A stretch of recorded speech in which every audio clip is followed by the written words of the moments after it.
Legendary Edition Default Male Soldier Paragon Shepherd Part 7. I am your host, Kylesk8r24, and we're going to be going through a number of side missions today. Message coming in. Patching it through. Commander, Miss Al-Jalani's story on you just aired. She shouldn't have ambushed you like that, but you handled it pretty well. We had differences of opinion, sir. I hope she at least believed my sincerity. You handled yourself pretty well, Commander. She came across like a raving idiot. There is one other matter, however. The Citadel has been trying to play down Saren going rogue. It makes the Spectres look bad. Your mention of him was politically inconvenient. I wasn't aware of that. I won't discuss him again, sir. I'd appreciate that, Commander. I won't keep you any longer. Fifth Fleet out. Alright, so we've got about 5 different missions remaining, at least as of right now, that I'm going to be going through. So we've got Rex Family Armor, we've got Garrus Dr. Saleon, we've got the UNC Besieged Base that I got 100% Paragon out of, we've got the UNC Diplomacy, and then finally the Geth Incursions.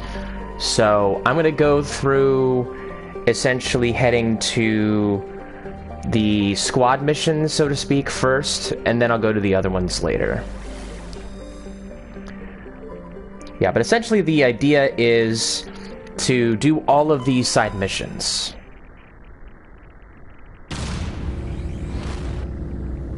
Also, there could be the possibility that things could happen, you know, as it is real life. I do have things happening in the background behind me.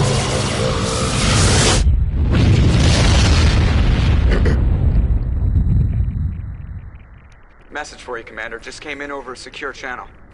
Shepard, this is Admiral Kahoku. I found out who set that trap for my men.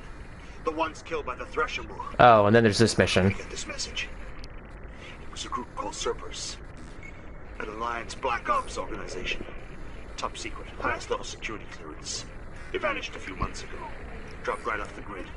Nobody knew where they went or what they were up to. They've gone completely rogue, Shepard. They're conducting illegal genetic experiments, trying to create some kind of super soldier. I don't have any proof, but I found the coordinates for one of their research worlds. I'm uploading them with this message. They're completely out of control. Somebody needs to stop them. I've done my part. Now it's up to you. This is probably the last you'll hear from me. Cerberus is after me now. I need to disappear before they find me.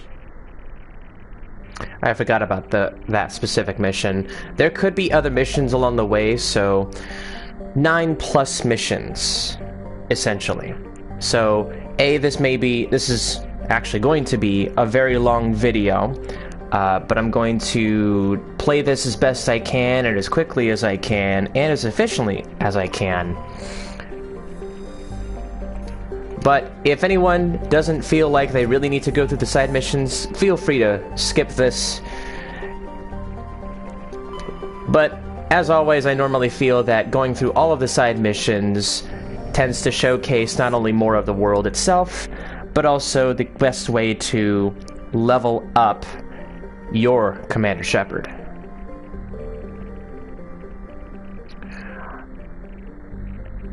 I have also had network errors in the past, so if I happen to get cut off, it is not you or any of you guys, to which I sincerely appreciate following me or watching me, however that is. But I have had the case the last time that I went through this long trek of various side missions where sometimes the internet connection just doesn't, you know, is too low, or I just get cut off for whatever reason. So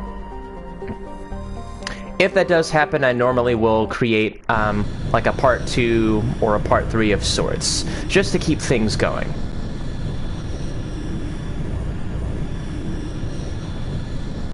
So we are heading to the Krogan Family Armor mission, that is Rex.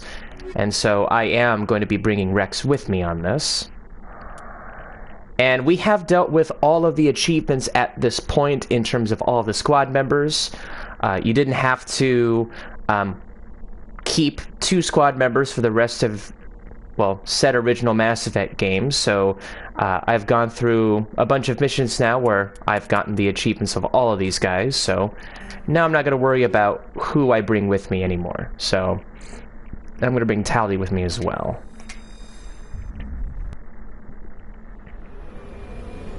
And if this is your first time on this channel, thank you very much for, well, exploring my playthrough of this this remaster of My Commander Shepard.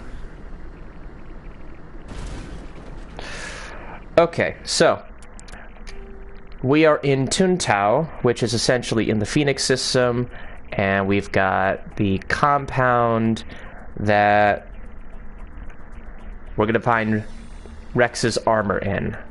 Now, I do have to let you know, I am kind of doing a little bit of a cheat, simply because I do have the official Mass Effect game guide from when it came out back in 2007. I've had it for many years, and I only use the game guide in terms of finding extra resources. It is under their planetary database system, so while there is an Asari capsule right here, there is also a heavy metal here, and then you've got the debris, and then there is another metal right over here. So my plan is to go from here all the way to here, and then finally to the hidden structure.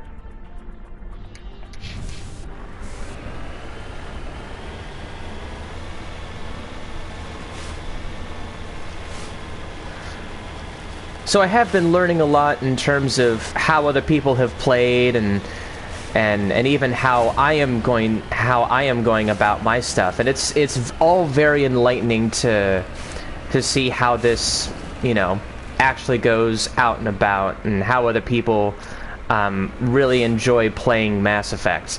And as of right now, it sounds like a lot of people are still on Mass Effect 1. Some people are on Mass Effect 2. Some have already pulled all-nighters and have completely finished off this game at least once the whole way through. And it's very enlightening to see how quickly and how much they do in a short amount of time. Now, as of right now, in this playthrough, I have gone through Liara on Therum. I have gone through Novaria. I have not gone through Pharos or Vermeer just yet. So, when I do finally get to the point where I have completed all these certain points where I think, okay, this is as much side mission as I'm going to do. I'm going to absolutely finish up that video, and then specifically make videos for Pharos and Vermeer, respectively.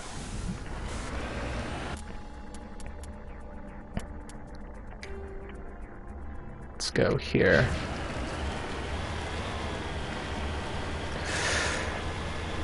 Now, I have had issues in the past where the Legendary Edition does kind of bring up new technological concerns.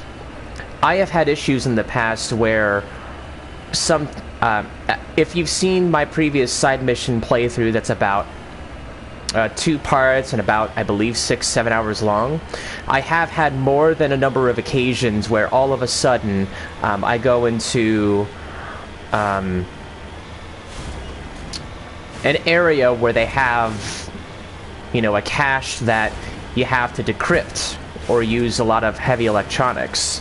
And at some points, I have gotten to that point where I got stuck, and it won't let me fire, it won't let me go back into the Mako. It just blocks me from actually doing any combat or going where I go to, like, the debris here. I go through actually trying to unlock said thing, and I just can't do anything afterwards. I'm just kind of stuck. So there may be a few cases where I might just have to reload the game from where I left off, but I am going to suggest to everyone who is already up to this point that saving periodically is going to be kind of a necessity if you don't want certain bugs to just happen to you on the fly, because it has happened to me almost a few times now. So I'm gonna go ahead and save on top of this save.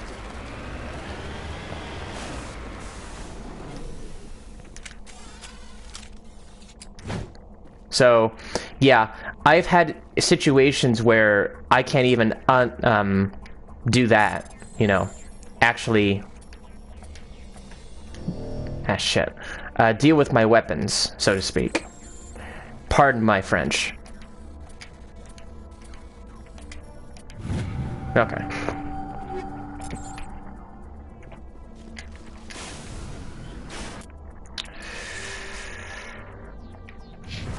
Do.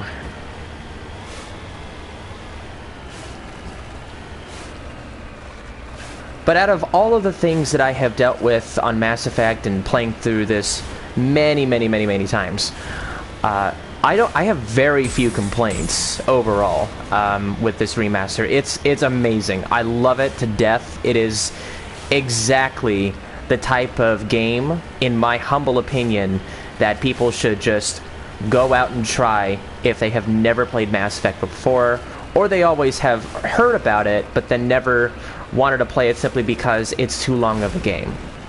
Well, from critics and from fans like myself alike, I highly recommend, if you haven't already, to start playing Mass Effect. It is a wonderful time.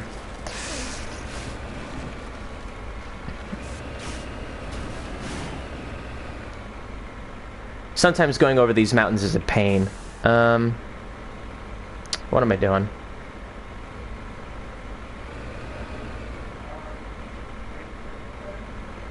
Come on.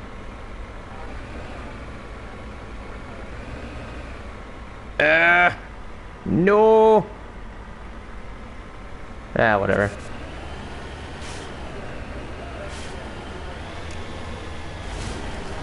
Gonna find another way around.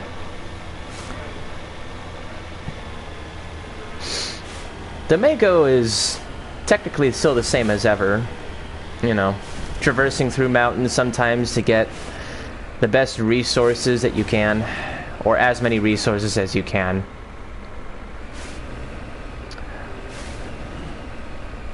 But some things in Mass Effect 1 have not changed, like how long it takes to actually get said resources.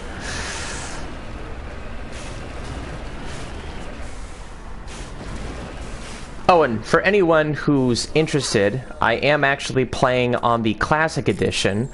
I understand that Legendary Edition essentially cuts the amount of leveling up in half. But I'm so used to Classic mode that it's kind of hard not to do it on my very first playthrough of the remaster.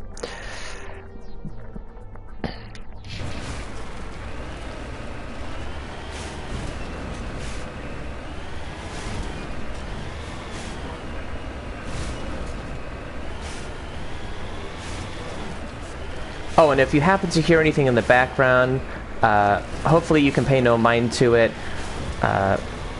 Currently I've got family members who are working from home, as well as a bird who is very needy.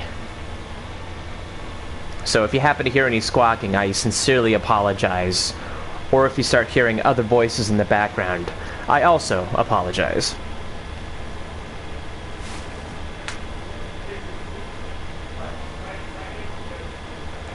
So yeah, going into this specific playthrough, the anticipation for this next set of side, I would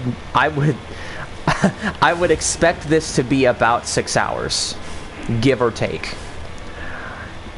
Well, give or take a few additional missions that I might end up doing in this playthrough. But the point of me going and trekking through 6 to 7 hours is for you guys to essentially see everything that you can do within one video. And so I am doing this on purpose, where I will give everyone the chance to look at this 6-7 hour masterpiece that I create and go through all the side missions as much as possible so that you won't have to miss out on anything. And if you do happen to, then, well, and simply put, you have the option to essentially look at all of what I have done here, as well as other videos that I have done, which is on Twitch currently and will eventually be on YouTube. I am actually editing all of my videos right now, including my first couple of parts, and it will be showcased permanently on my own YouTube channel, and I will let y'all know when that is happening. Alright, so we are at the base, and we see nobody. Whoops.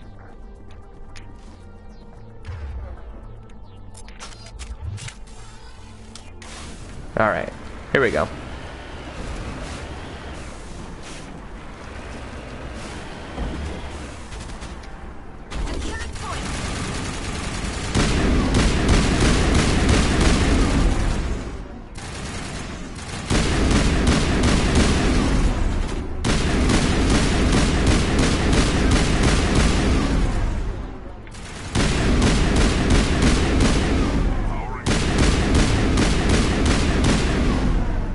There we go. Yeah, that was probably pretty dangerous, but I am also a dangerous individual. Anyway, so the type of weapon that I'm using is an assault rifle, but I'm using polonium rounds, so I'm actually just pressing one button rather than just holding a button where I'm just spraying a bunch of gunfire on a lot of people. And just in case, I'm also gonna save again. As I mentioned before, I'm going to occasionally save. This is the place. My armor's here somewhere. There we go. Let's get moving. Alright. Here we go.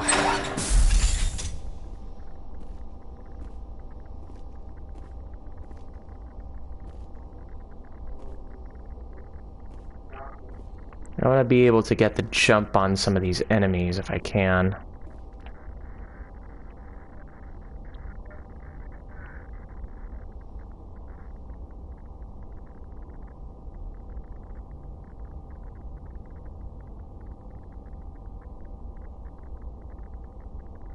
I don't want to get cornered.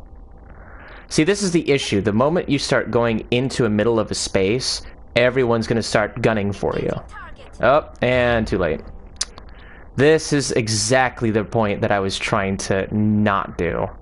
But, whatever.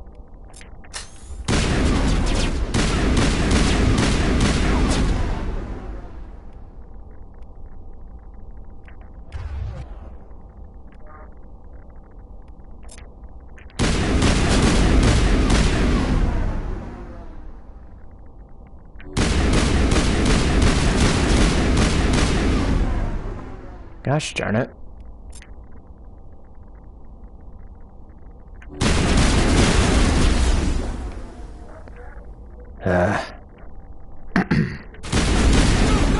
I knew this was going to be hard.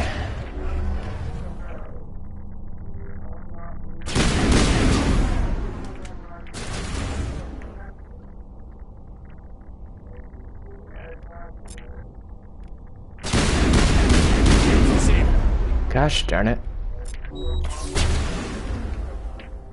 Get back here. Ah, gosh darn it. Already, Tanakis. Shoot.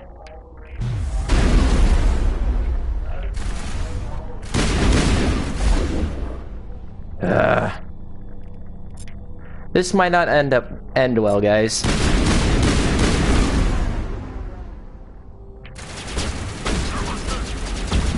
Nope. Well. Yep, I knew that was going to be a problem. Now I remember how hard this mission is.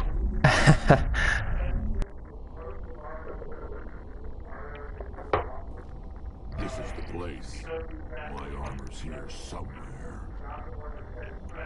Okay, let's try a different tactic this time.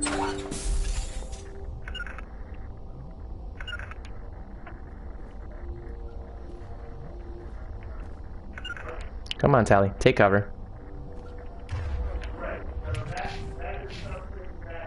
Ah, that's probably why. Whoops. I hadn't used Rex in a long time.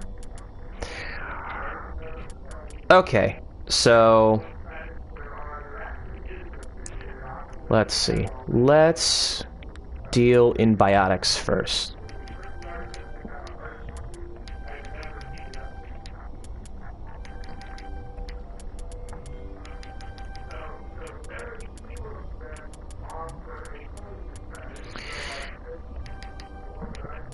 There we go. That should do it for now. As for Tally, let's give you some first aid. And then, in terms of this, I'll just allow the shotgun ability. I know I don't normally use shotguns, but I'm gonna at least hold it up to that standard to where I have at least this carnage ability. Again, you may be hearing somebody in the background. That is my father, who is a real estate agent and is selling homes. And, well, apparently he's very busy. The housing market is booming. So, it's that kind of day. Alright. Let's get started.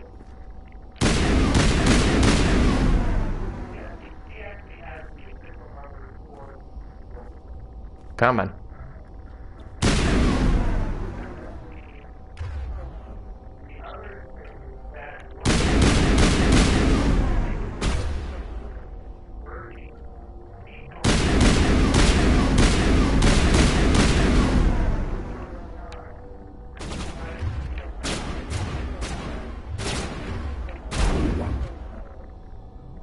Ow.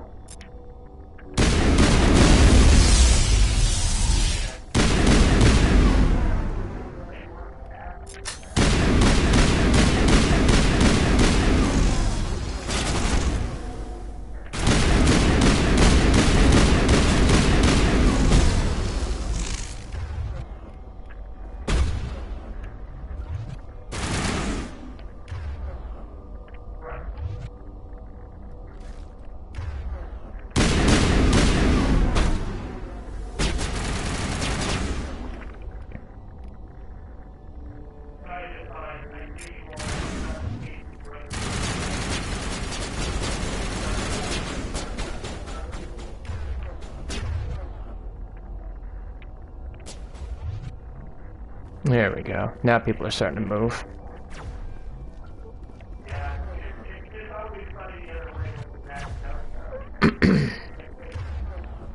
Oh, now I see somebody. Oh, it's Tanakis. Of course it is.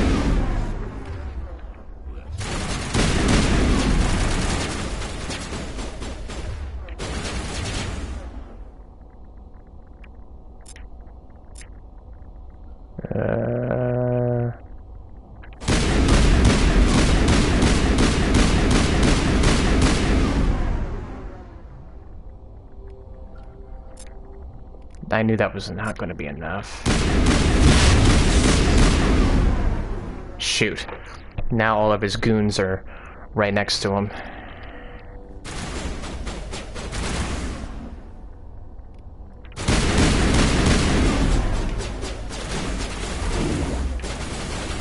Come on.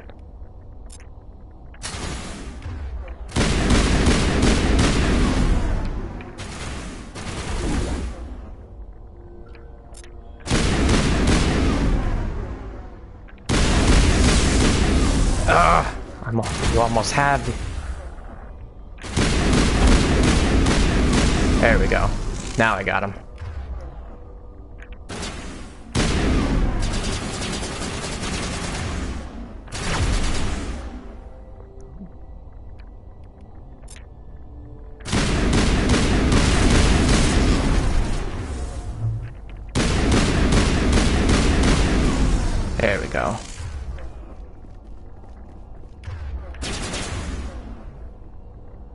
Let's do this. Get down!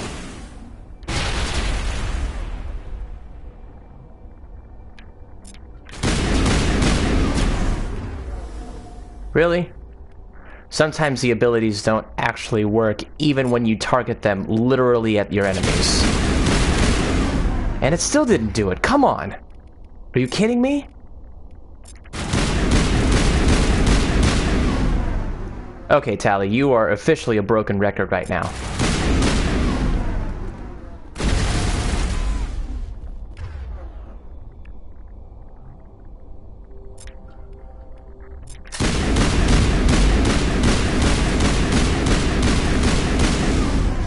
Okay. Alright, got one enemy over here. There we go. Please do it this time.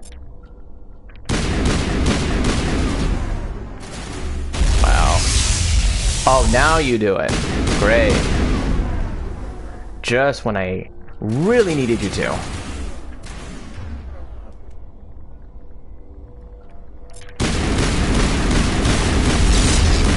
Whoa, hello.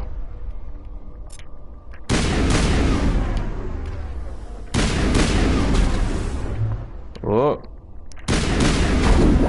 Ah, gosh darn it.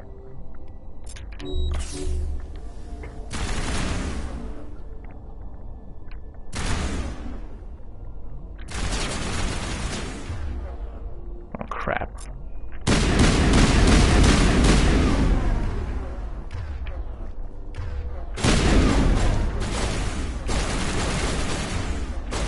Oh yeah, and I do pause a lot, so... Sorry, not sorry. There we go. Okay, we've got one more enemy.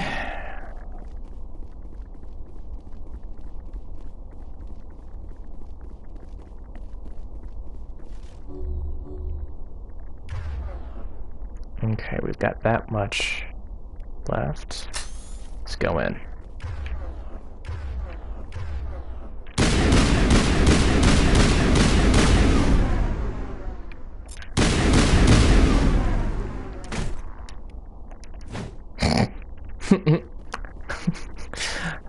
I'm not sure whether I can call that anticlimactic or just a fun little finish off move. All right.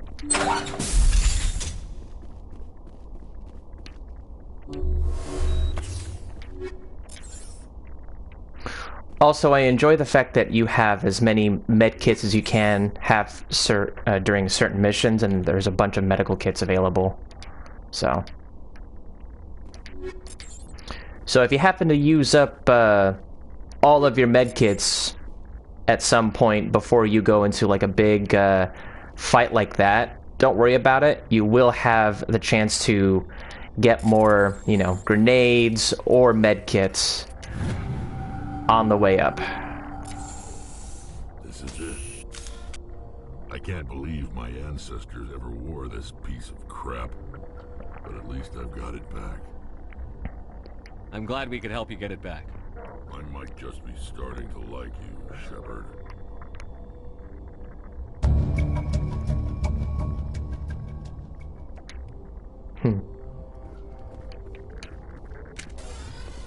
Renewed purpose indeed. Okay. So during a lot of these side missions, I am going to vary up my squad members. Simply because I was just dealing with these specific achievements in Mass Effect 1. But now that I've gone through all of them, I'm going to do a lot more variation this time around, which is very refreshing, considering that A, I've played the original Mass Effect from way back when, back in 2007, and 2, you were restricted by whatever achievements you really wanted to pursue.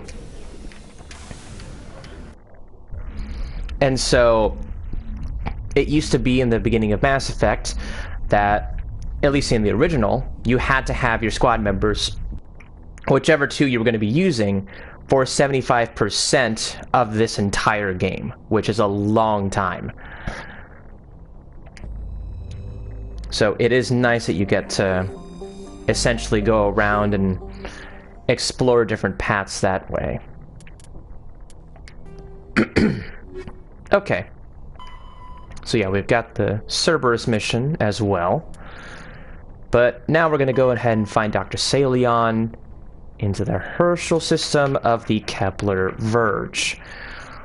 Lucky for us, it is one of the few missions that is available in the Kepler Verge. And we're going to head straight there.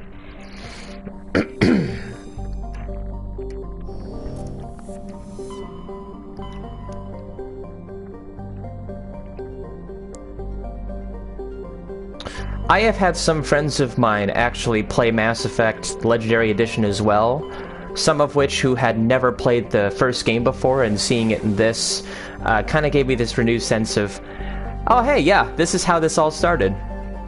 And so, one of which is... there we go. The developing relationship between Garrus and Shepard.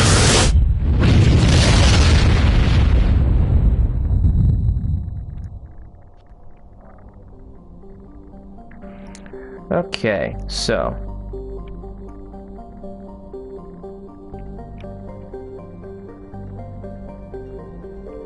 Alright, so I've got... Now I know where he is there.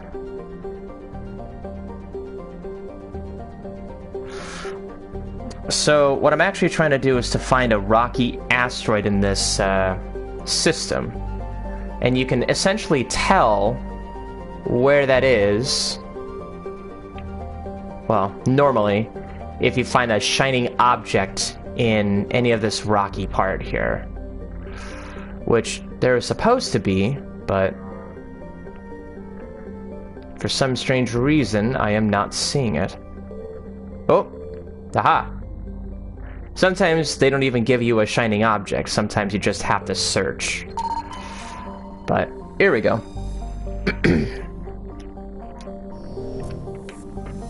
More money, more XP, more good for me. Alright, so. Dr. Hart.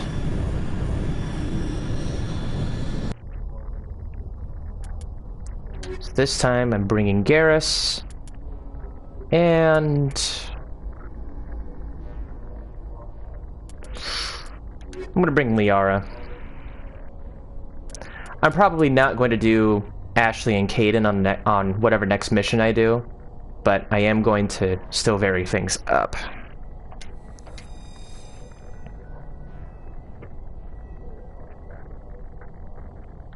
Alright. So...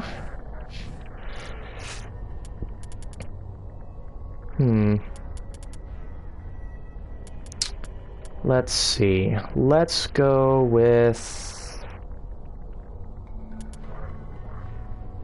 a sorry scientist. I'm gonna level up her advanced first aid and barrier, I think, a little bit later. I'm gonna do the same thing with you. Yeah. Alright. That should do it.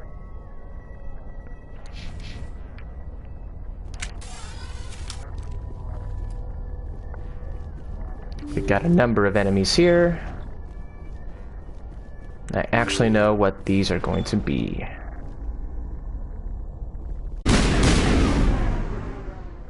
They don't move. Are they gonna move now? Aha!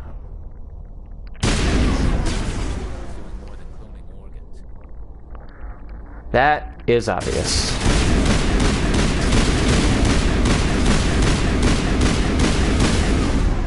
Oh, crap.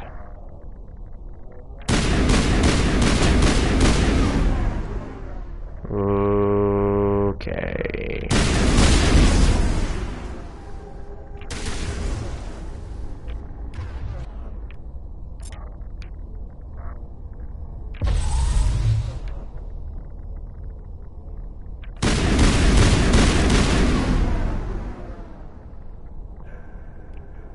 Let's do this as well.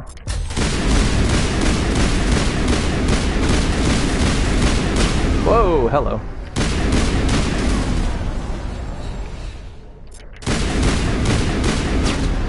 What the? It didn't work. I hate that.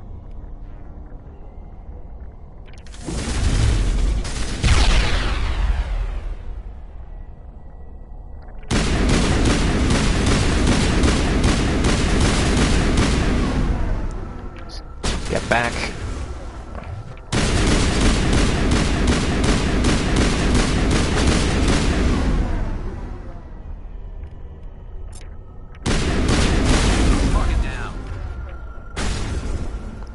Oh, great.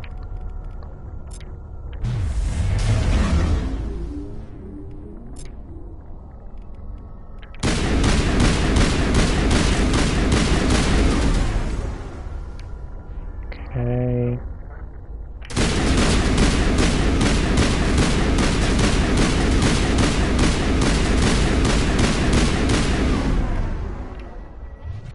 All right. There we go.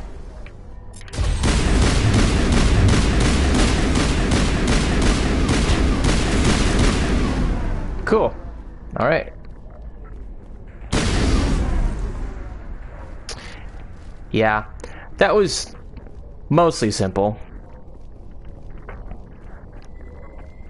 Though, as you might be aware, I am very fond of using lift and singularity, as you have just seen there. I'm also looking to find any extra loot. You know, there is one thing I kind of miss from the original. You used to vault over certain areas to get to certain places, much like Mass Effect 2 and 3 does. And for a good chunk, you could, in this game, or at least in the original, actually vault over, just not in the same manner to get up to here. But unfortunately, that is not the case.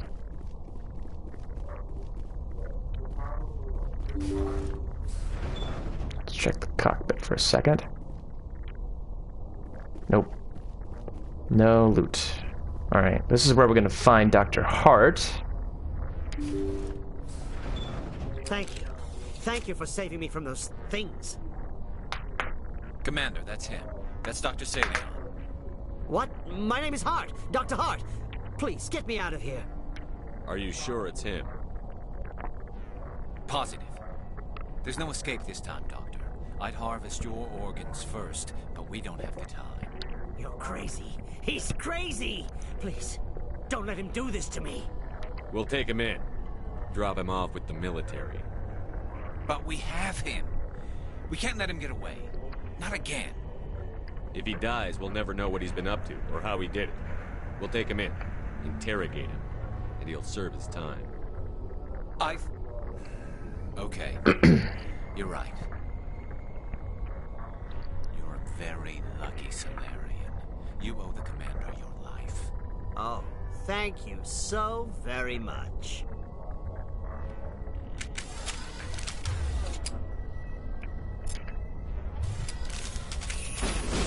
Target eliminated. And so he dies anyway. What was the point of that? You can't predict how people will act, Garrus. But you can control how you'll respond. In the end, that's what really matters. Yeah. I don't think I ever met anyone like you, Commander. Well, I guess we're done here.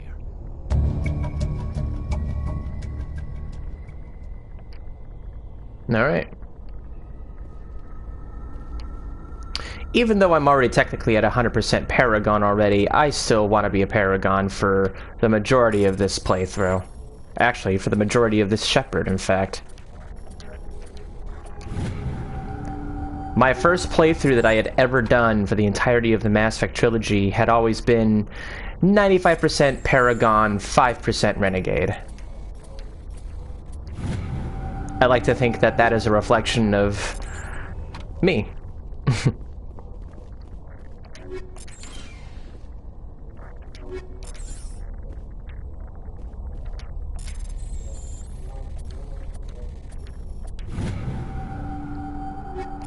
Okay.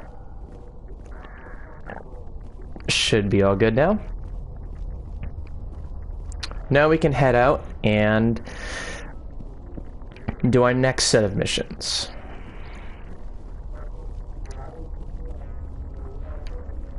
Whoops. There we go. So, I'd like to ask you guys, what's been your favorite abilities that you have used in Mass Effect 1? Some of you are still playing, some of you have finished, so feel free to comment on anything, really.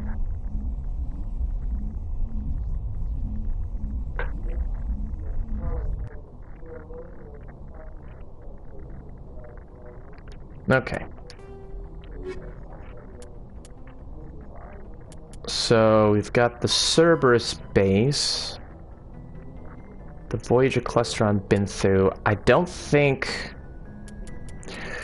Here's what I'm gonna do. I'm gonna go back to the Artemis Tau cluster and essentially pick up where I had left off and all that fun stuff. So you could very well have done this mission before you talked to Nasana Dantius, but I on purpose chose not to so that we could have that conversation with Nasana on the Citadel when that mission became available. And I've already forgotten. I've already forgotten where I'm going. Artemis Tau Cluster, Macedon system. There we go.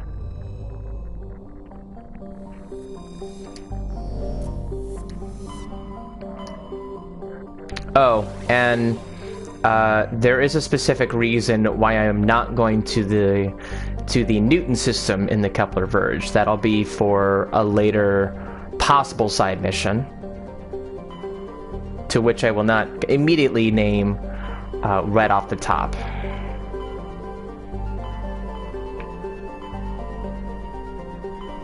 Here it is.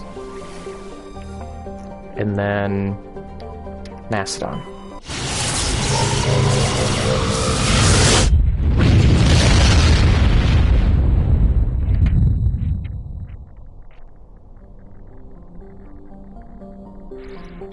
Alright, so we've got Shargilla here, which is the planet we're gonna land on. But first,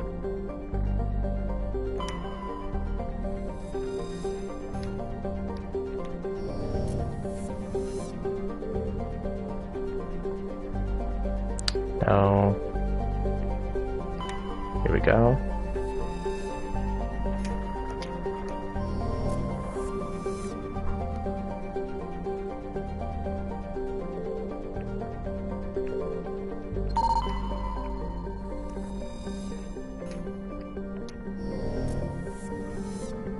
And I believe that's it. All right.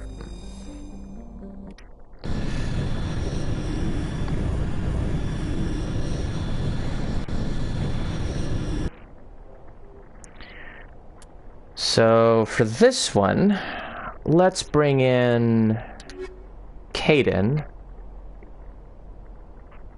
and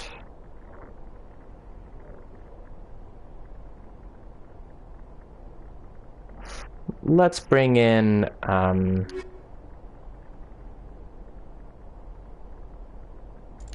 sorry, I'm just trying to think about how I'm best going to go about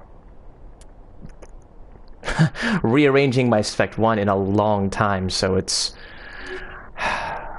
been a long time.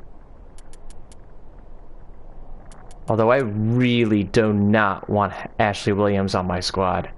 Sorry if anyone is an Ashley fan, but combat strength-wise, this just does not make the most sense to me. The only way that this can work is if I have Kaidan in my squad. Whatever. I said I was going to try to vary it up, but I've used Ashley and Kaidan on a number of side missions already, but I'm trying to work things out, vary my squad up. It can get a little hard at times, especially when you're trying to accommodate for anything you might need to use, such as, oh, I don't know, electronics and decryption.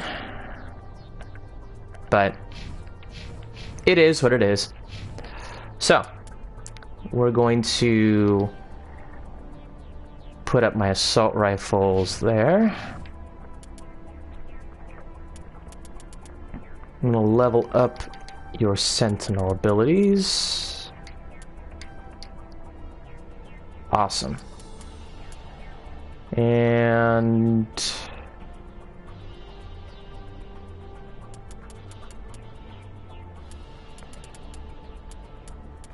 yeah, let's add some neural shock.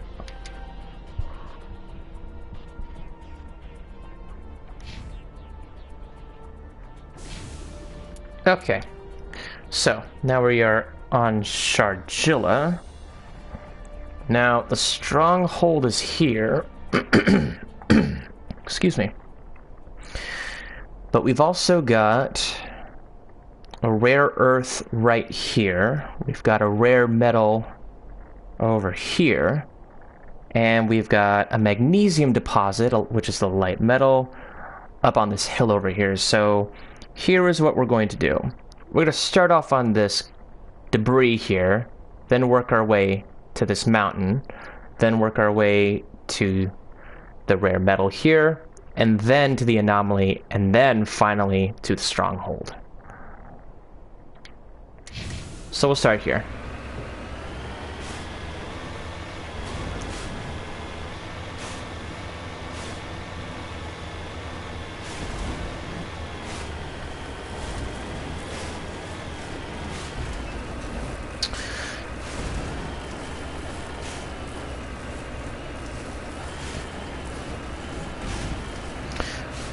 So, I've heard a lot of stories of how Mass Effect has really inspired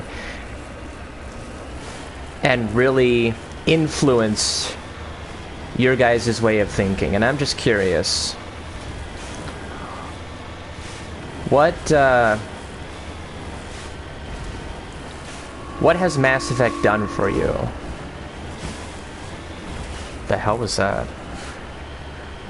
Sorry. What has Mass Effect done for you in terms of inspiration and influence? I know for me, Mass Effect, for me, has given me a greater understanding of not just voice acting, but also narrative and choice and the ability to choose your own adventure. Now, that is just game-wise, but in actuality, Mass Effect was one of the few games that really vaulted me into really wanting to go into video game design as a major in college. And so, I actually... excuse me. I actually started out in college with a theater performance and video game design dual major, both of which were concentrations within their respective interactive media and theater branches. And I went to a private university called Bradley University, which is in Peoria, Illinois, which is essentially 2 hours south of Chicago. And I had the absolute time of my life, not just from a friend, you know, not in just meeting new people and getting to really experience both the behind the scenes and the performance side of things, but also just the way to bring about storytelling and working on projects that are either of somebody else's invention or even of your own concoction.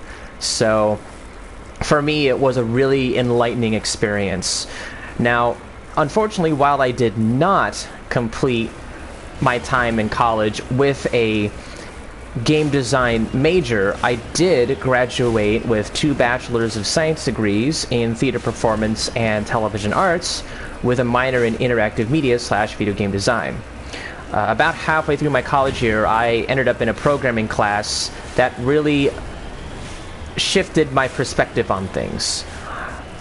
Now, I will keep saying this for as long as I am alive, but we need programmers. We seriously need more programmers. I commend anybody who programs anything engineering related, game design related, or anything like that.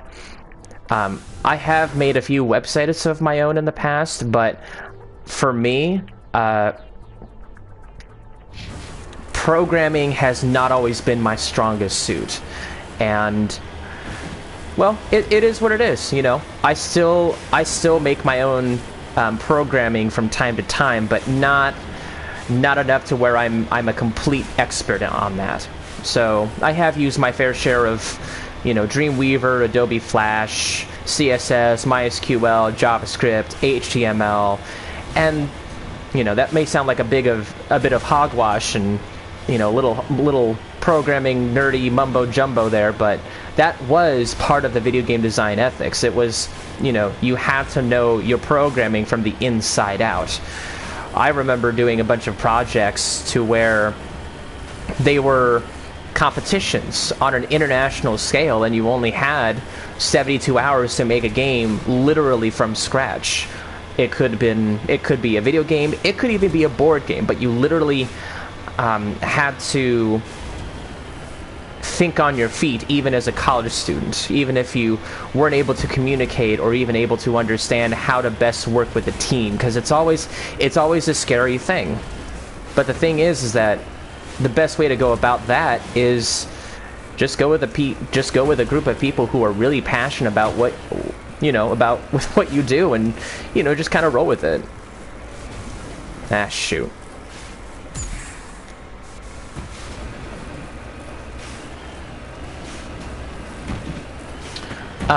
But just a little bit of context on that. Bradley University, it's, you know, there are 6,000 undergrads, 1,200 graduates. It's, Bradley University tends to be considered as the Harvard of the Midwest. Oh, level 40. And so, you know, I didn't, you know, I'll be honest, I actually didn't think of that when I was, you know, choosing my colleges. But, you know, I'm from California. I'm from the Sacramento area, I'll be honest. So, how does a guy like myself, who is from California, hear about Bradley University? Well, you might be interested to know that I found out about Bradley University through roller skating. Yep. Through actual competitive artistic roller skating. And it is partially why my username is Kylesk8r24. It is because before I even did anything entertainment-wise, before I even started thinking about college or thinking about anything, you know, in terms of learning, it was roller skating that really vaulted my, what's the best word for this, general social output, you know, to be able to express oneself. And to this day, I still love roller skating to death. I competed in roller skating for about 10 years. I actually started learning how to roller skate through my father at around 2.5 to 3 years old, but it wasn't until... Wait, hold on a sec. What's this? Oh, there's a crate here. That's new. I didn't see that before. Anyway, so my dad started teaching me how to roller skate when I was 2.5 or 3 years old. I didn't actually start competing in roller skating until, you know, about a month before I turned 8. I just told my dad, hey, I really want to do this as an actual sport. And so I did. So during that time, I got a plethora of local medals, 32 regional medals, and 8 national medals, 2 of which back in 2008 were sophomore A men's figures and sophomore A men's freestyle. And just to put that in retrospect, that is a level of skating that is right next to what they call junior world and world class. So anybody who competes in junior world and world class artistic roller skating in Nationals and places in first or second, they get to go to what they call Worlds. And that essentially means, well, meant back in the day, where every year they would choose a different country to actually have skaters from all around the world compete in. And so I ended up at that level back in 2009, but I was in third place. I was just the eeny, beeny, teensy, weensy close to getting to that point. But at that point, I had found newer passions, but, you know, I kind of like to add on to things, you know, to be able to say, okay, now I've done roller skating, what can I add to that? And so I'm kind of the kind of guy who wants to add more to my palette of talents. And so that has kind of been my thing ever since. You know, I'm not just a roller skater, but I am an entertainer of all facets. Or at least as many facets as I can muster. Okay, so enough of the context, let's get to the gameplay, shall we?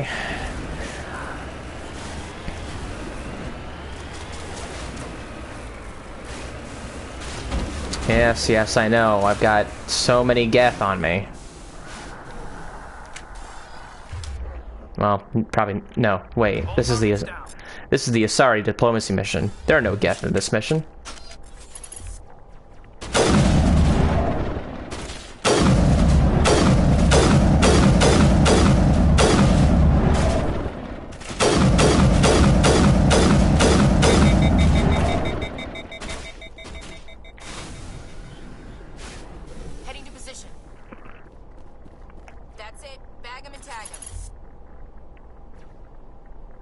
Oh, there you are.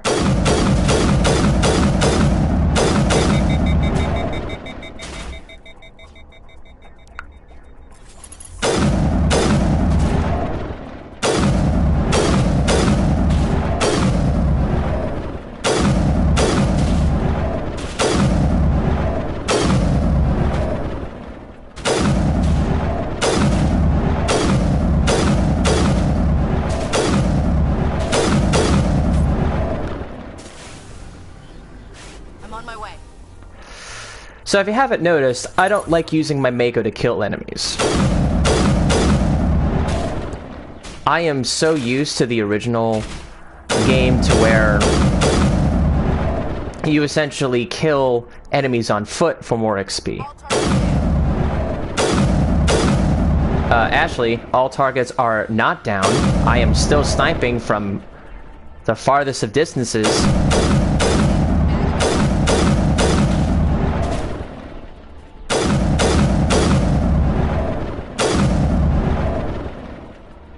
Especially on Insanity mode, this actually is very helpful.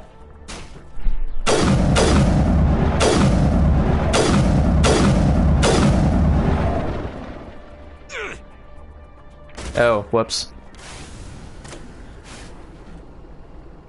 I'm on my way. Sometimes I forget about that. I think we got him, Commander. No, we did not.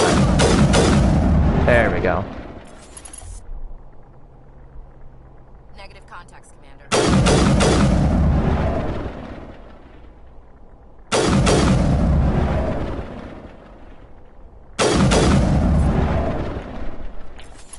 Ooh.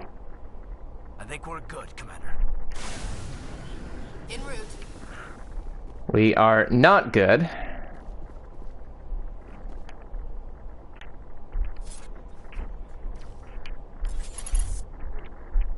Okay, at this point, we're just gonna have to go in close and finish people off.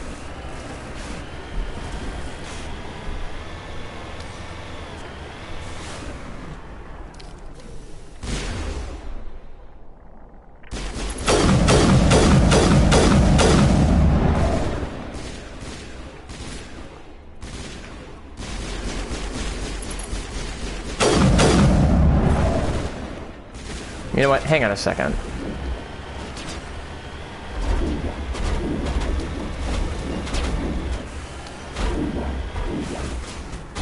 Heading to position.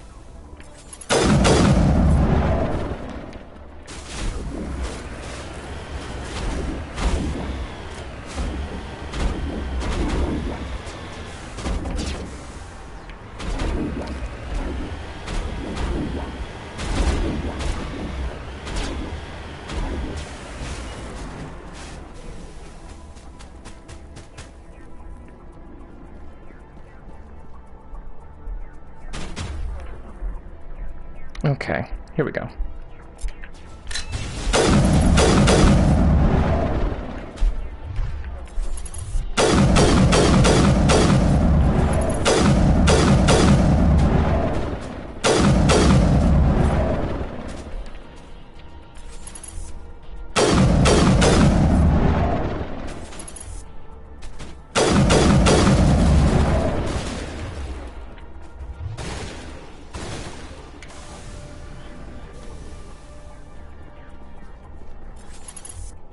That's it. Bag him and tag him.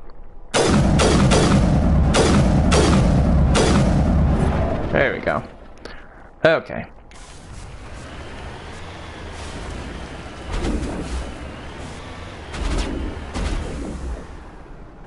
Whee!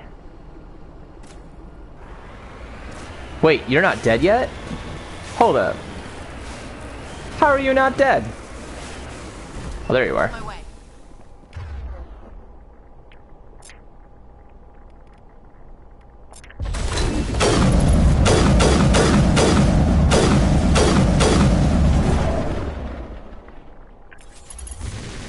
Oh my god, you're still not dead.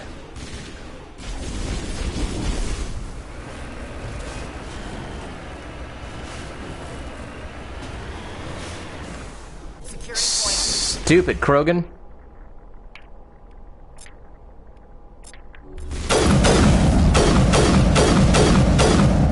There we go. Krogan, sometimes you can just hit them super hard where they fly off to the sky and they still survive. Heading out.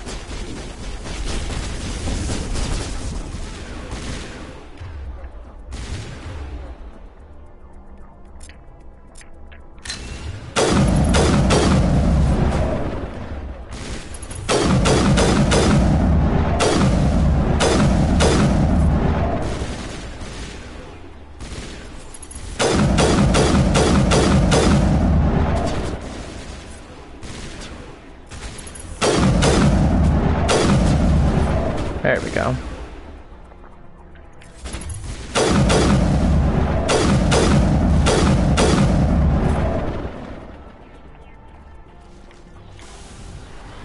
Alright, we got one more enemy left, I think.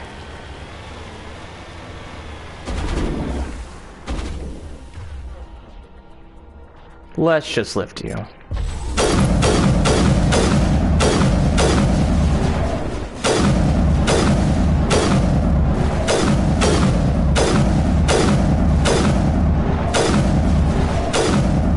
There we go. I love sniping them when enemies are lifted at stupidly far ranges. Alright.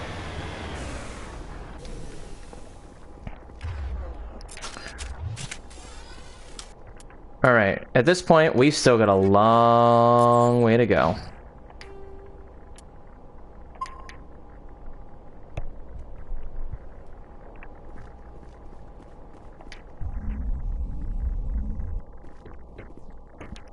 Alright. Let's get it.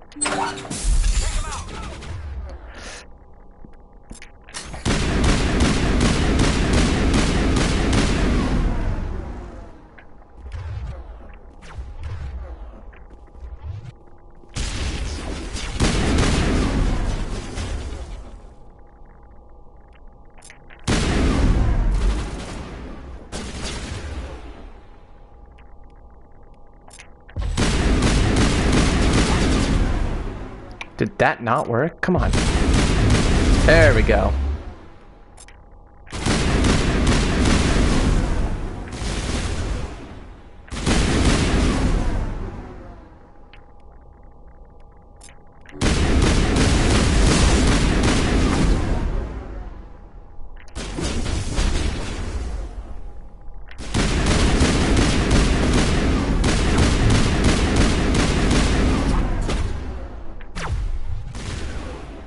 Jesus.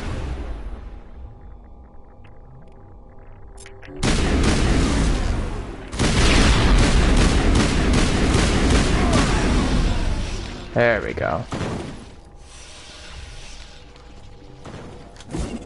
Oops. Go, go, go! Shoot.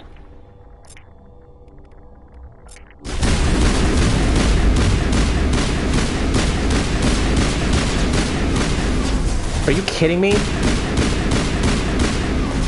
Ah, he got lifted over the frickin' crates.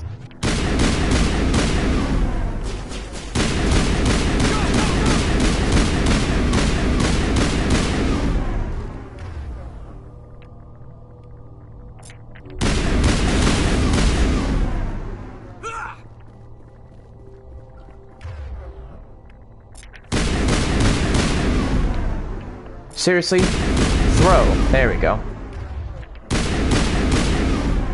Much better. You must die.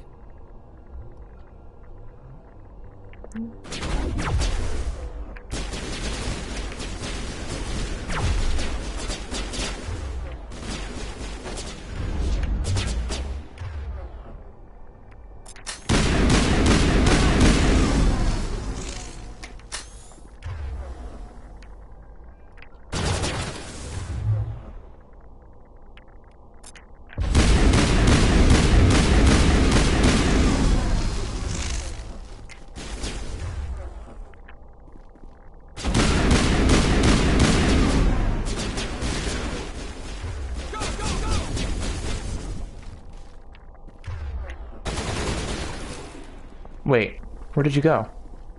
I was just shooting at you. How'd you get up there so fast?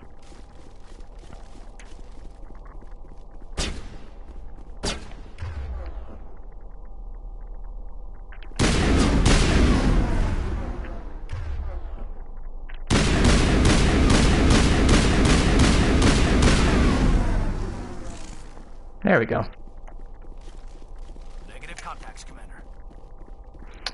Also used to be you could actually go up here and actually go all the way across these crates here and just land right here, but you can't do that anymore. Well, I guess I had to get rid of some things.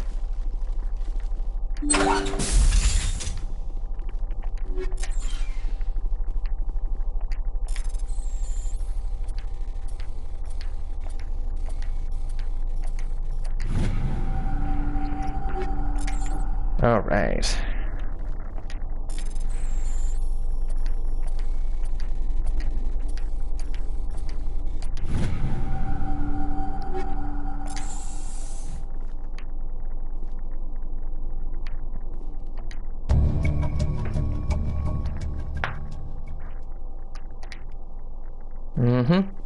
Yep.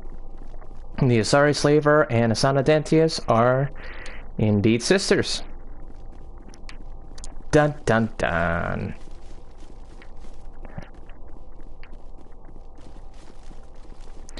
So, yeah, at some point I am going to be heading back to the Citadel once again after dealing with one of the main missions, which I will be planning on going to Pharos next.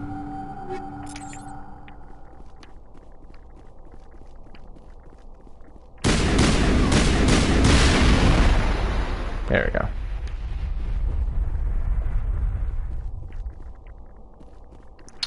One of the missions that I am not planning on doing as of right now is the Bring Down the Sky mission.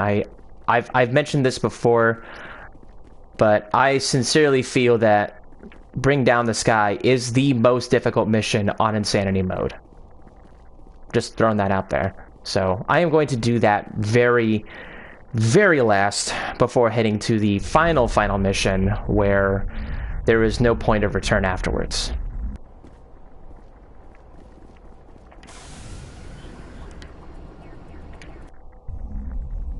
All right.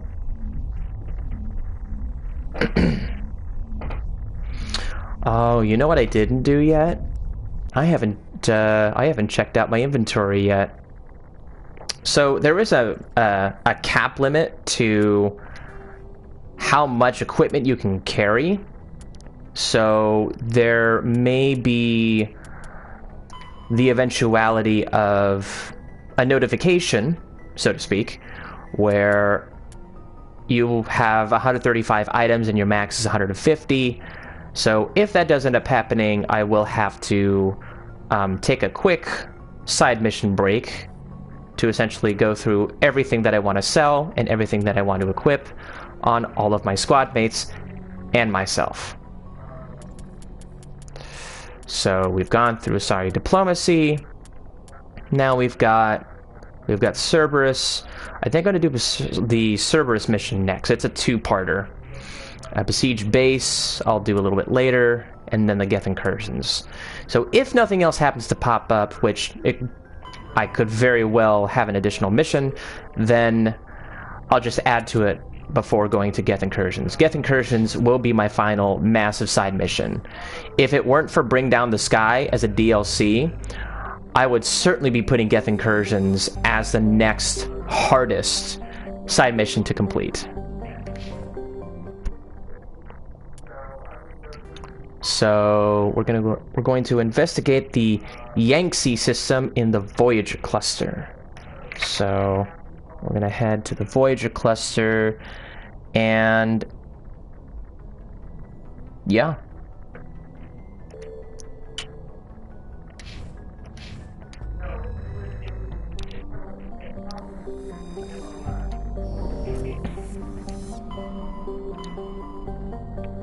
Let's see. What's been the hardest planet to pronounce? Just out of random curiosity. I think for me it's I think it's Agabinium. Yes, Agabinium. It's the planet where you have to deal with finding an espionage, or you're dealing with the side mission called Espionage Probe. Where is it? Voyager cluster. Hang on.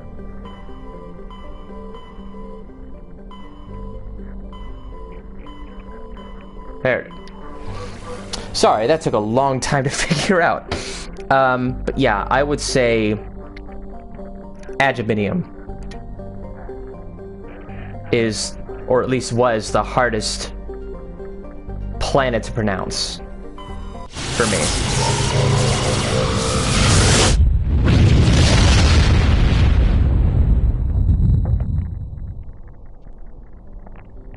Okay. Binthu. I'll be heading there in a bit.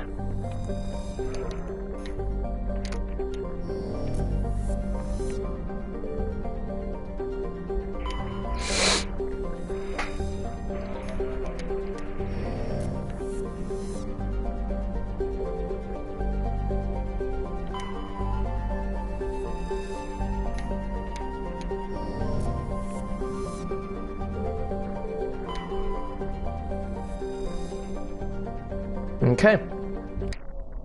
Here we go.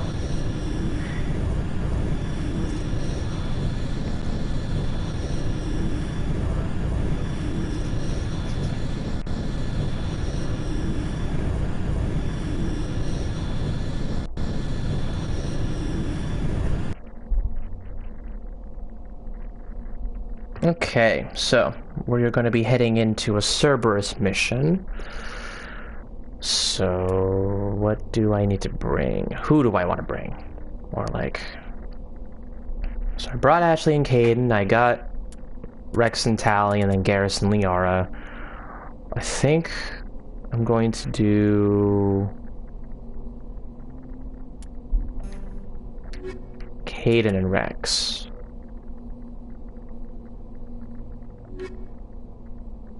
Yeah, I'm gonna do Caden and Rex.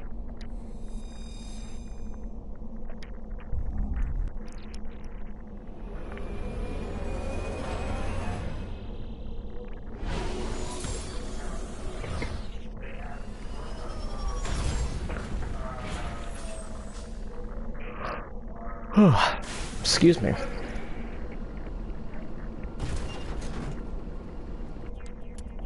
Okay, so we are on Binthu in the Yangtze system, and in this particular mission there are a number of research facilities. So within each of those facilities there are a number of places to explore. One of which we had already just noticed was a heavy metal just over here, but I am actually going to go here first. This is kind of already planned out, so I'm going to go to the debris first and then hit this research facility. On the way over, there's going to be a rare earth here. Go to second research facility, and then we'll go to the heavy metal, which is just next to us, heading into the final research facility. So we're going into kind of a diamond formation. Or, you know, first base, second base, third base, home plate.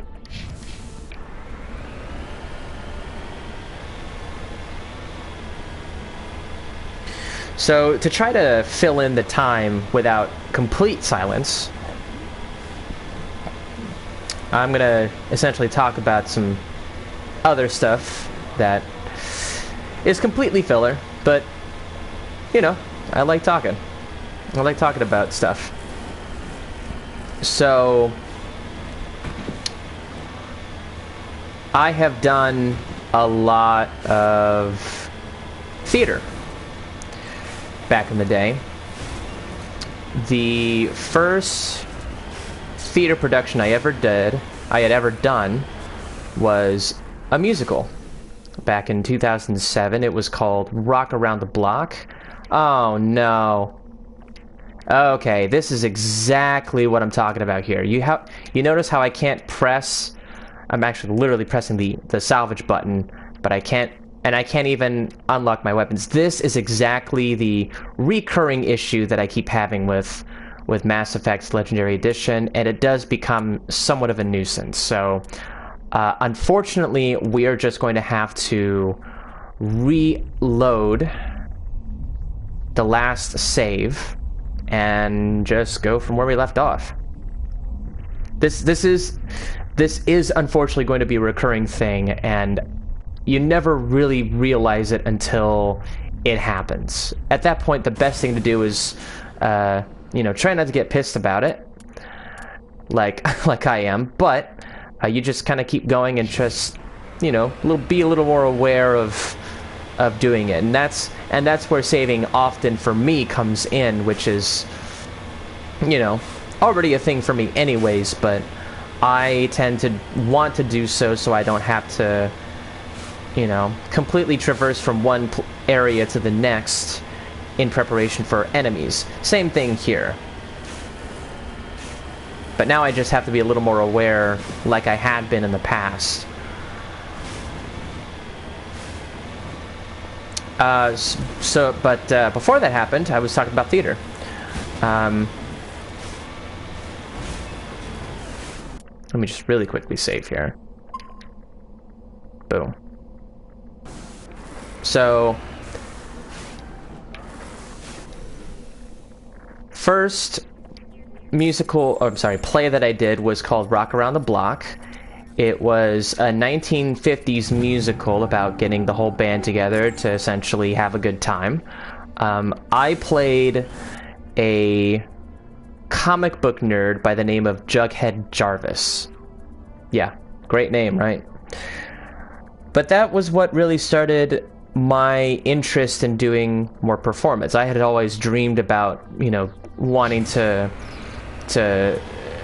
go up in the big leagues and, get fame and all of that, and, be in the same vein as some of the actors that I had seen in the first movie that I ever saw in theaters, which just so happens to be Independence Day, back in '96, with Will Smith, Jeff Goldblum, Bill Pullman, Randy Quaid, and director Ronald Emmerich. And being the kind of 4-year-old that I was, I was really, all in tune for it, so So yeah, I have not done very many plays, at least within the last few years, but I do fondly enjoy my time with theater. Okay, let's save really quickly before we go against those turrets.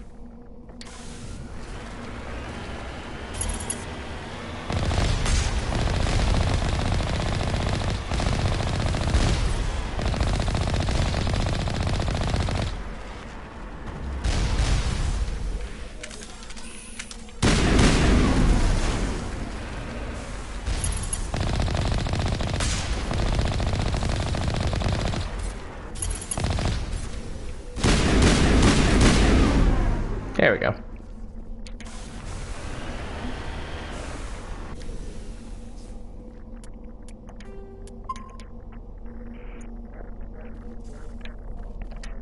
All right. Let's see what's in door number 1.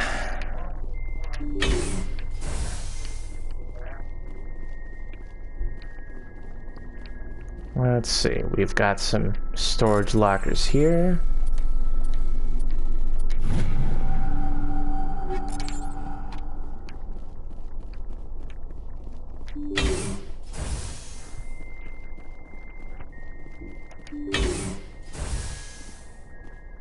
Now we got Rachni. Let's not deal with the Rachni just yet. I want to deal with all of these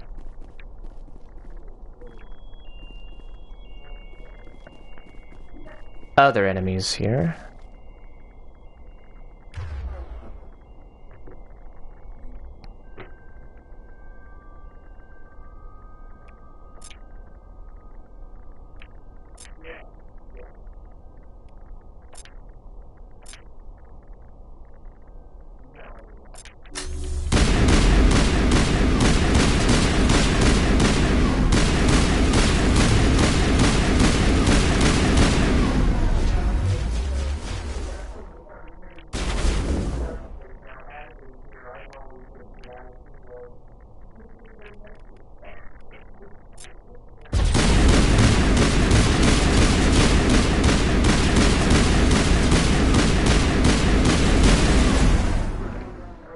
Yeah, crap.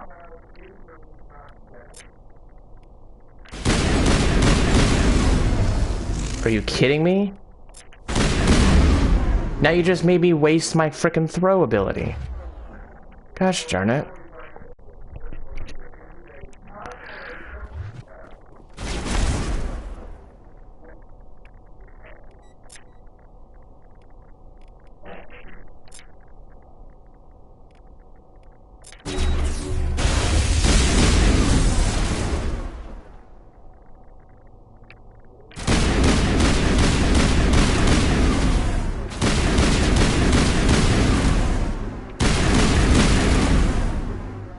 Oh my god, are you kidding me right now?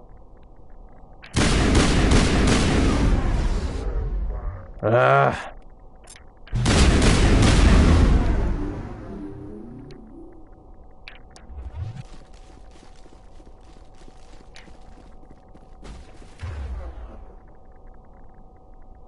Let's get you out of the way.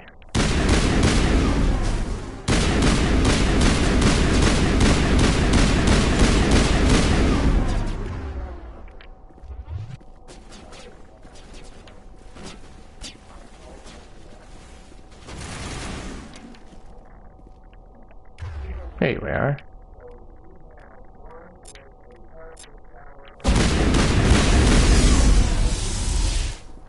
There we go. Looks like Cerberus has other bases on this world, Commander. Yeah, so I noticed.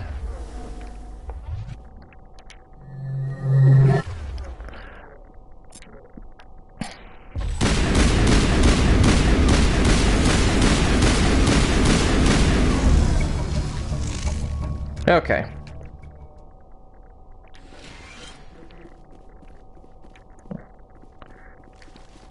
I guess we really didn't need more metagel, but just want to make sure I'm exploring every nook and cranny before I move on from here. I think I'm all good. Alright. So, continue where I left off. After doing my first musical / play, I didn't actually do my next musical / play for the next 4 years, because at that time I was at the peak of me artistically roller skating. So the time when I was well, essentially going through the modes of going to national championships and winning a bunch of national medals, it was during that time when I was just starting to really want to learn more about, you know, the craft of acting, theatrical acting, and so on and so forth. It was kind of like my first step to really, truly understanding how that all works.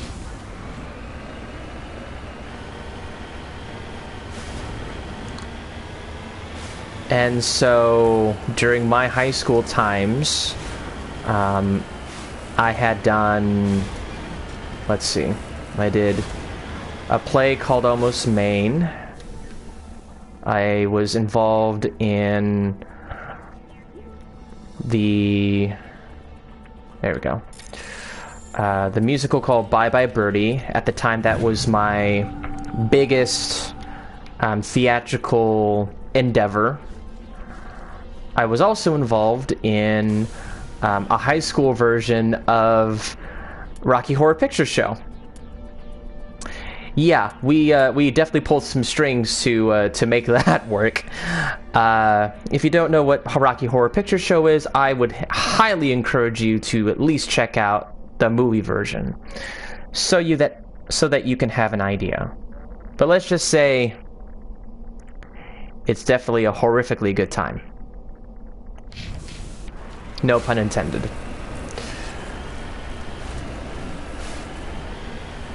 Let's see. Oh yeah, I also did The Wedding Singer. That was fun. I also, for one of my high school senior projects, I decided to make a 10-minute play called Broken Flowers. It was about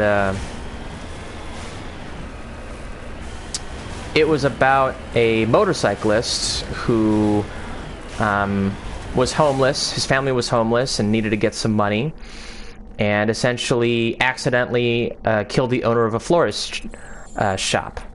Ended up in 10 years in prison, and the scene truly shows up when he meets with his wife and newborn child for the first time. So it was a very fun time, and I enjoyed myself as a playwright. And I kind of based some of my narrative explorations, teachings to certain narrative, you know, adventures that I've done over the years, much like, you know, exploring about films and games and TV, because at the time, you know, we were venturing into new territory. This game included was like one of the shining pinnacles of our generation. Hang on.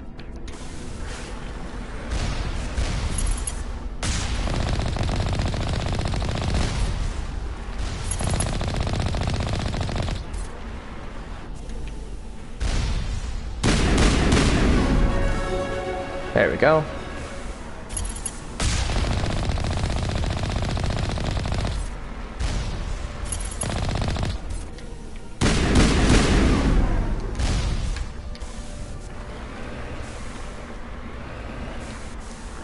You know, I will say the Mako is a lot more durable this time around. It can really take a lot of firepower.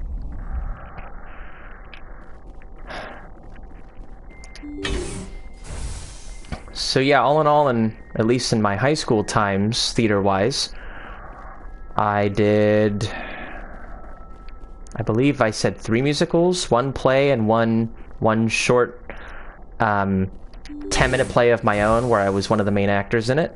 That was fun. We've got movement. I think these are husks. At least the one. Yep. There they are. Alright. So I'm going to go through the same deal again. I'm going to kill all the guys around. And then deal with all of the other enemies.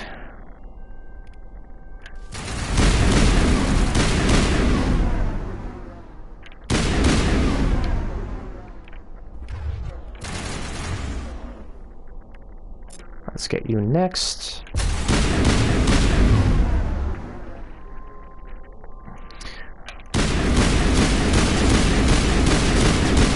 Oh my god, you're super durable. You're super... There we go.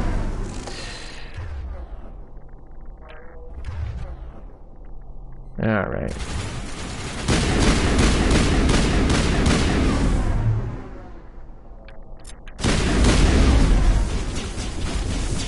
Gotta make sure that doesn't happen again.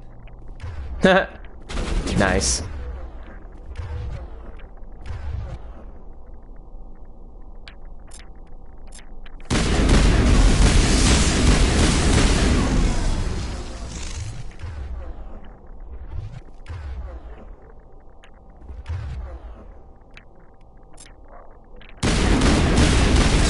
Wow, they...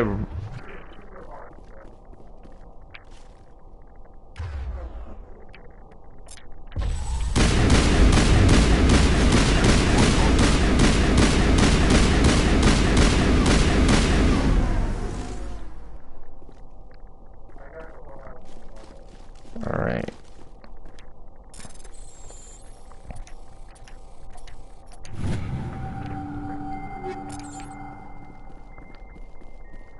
Let's see. I'm just gonna double check.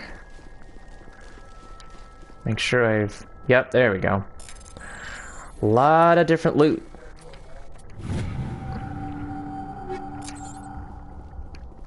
You know, I haven't even changed anyone's weapons or armor yet. There we go.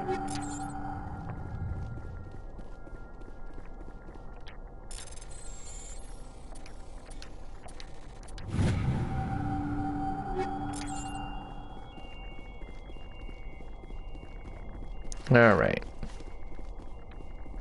Huh, I missed that.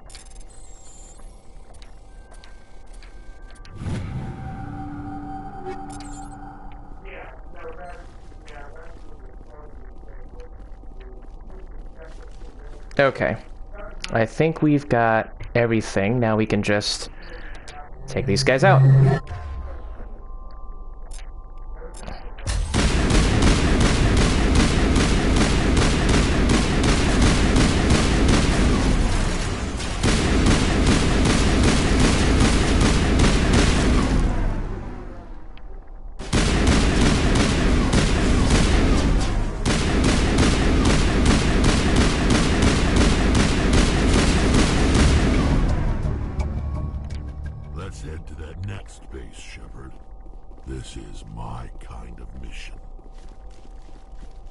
Alright, let's do it.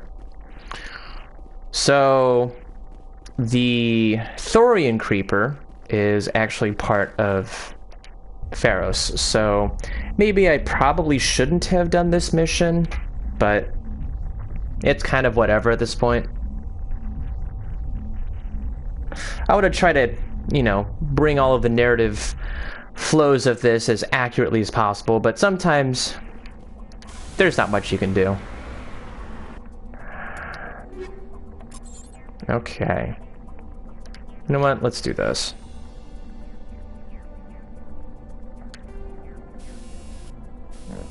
Excuse me. At this point, I'm now just going to make sure I don't do anything crazy.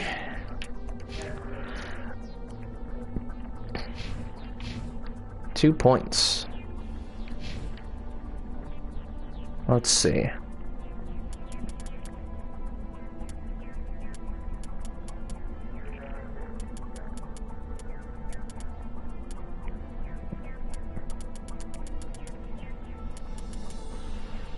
I'm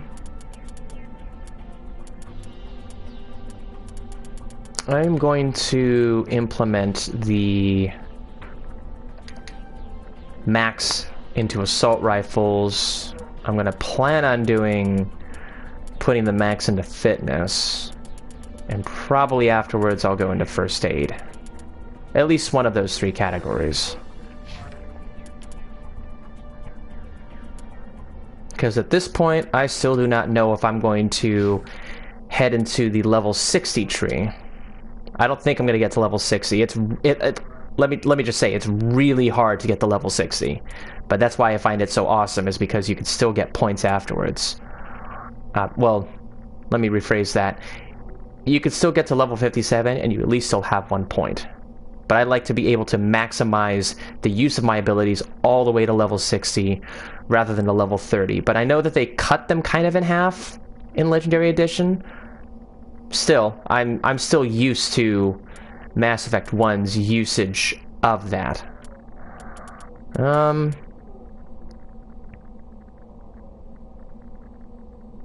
Yeah. I'm going to utilize...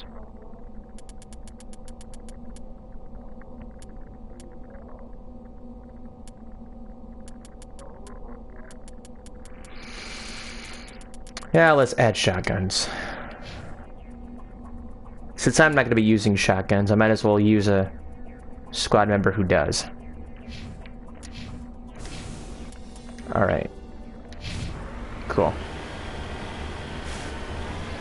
And then, so... college was the most that I had done in terms of theatrical productions. I have to count them, but I believe, to the best of my immediate knowledge, I had done 21 different theater productions in the course of 5 years. Mainly because at the time, I was double majoring and minoring. So I couldn't complete my college degree in 4 years. But that was kind of expected anyway. Originally, when I went to Bradley University, there was literally no way to complete game design and theater performance at the time in 4 years. It just wasn't humanly possible. You had to at least take another semester to be able to make that work. But I just said, you know what? I'm planning on soaking in as much as I can. Why don't I just do 5 years? And so when I had switched over from game design to television arts as my second major, I hadn't really lost anything. I still managed to gain 2 majors and 2 minors in 5 years.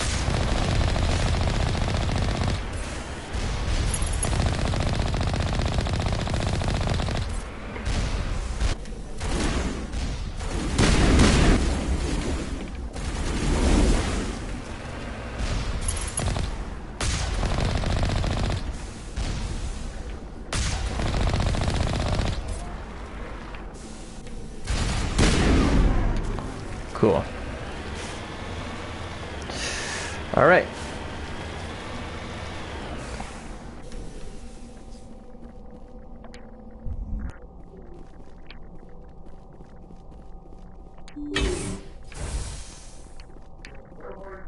So this should be the final research base, and then we will see what happens afterwards. Let's save really quickly and move forward. Oh, and there's Kahoku. Yeah, sorry. Spoilers. He's dead.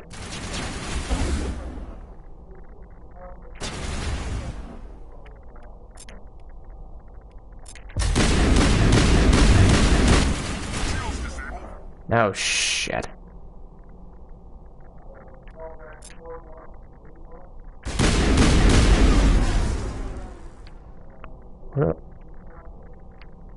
Okay, so I have the Cerberus Commando behind me.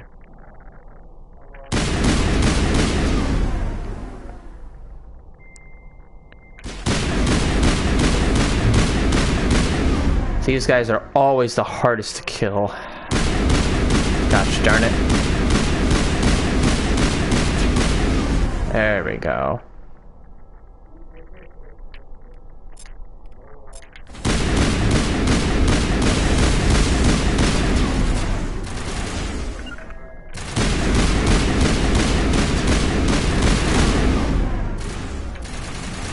Come on.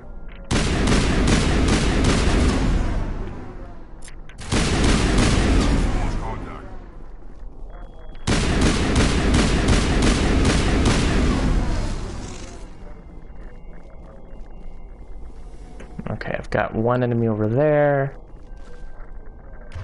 Got another enemy over here.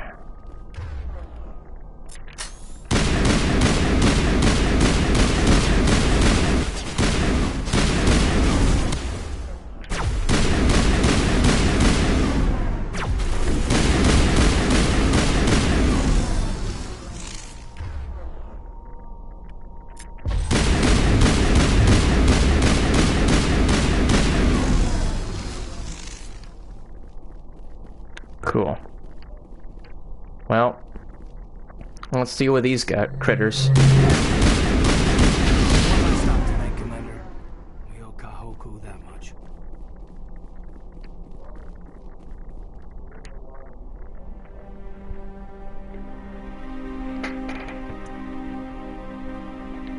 Damn. It's the Admiral. I guess Cerberus found it after all.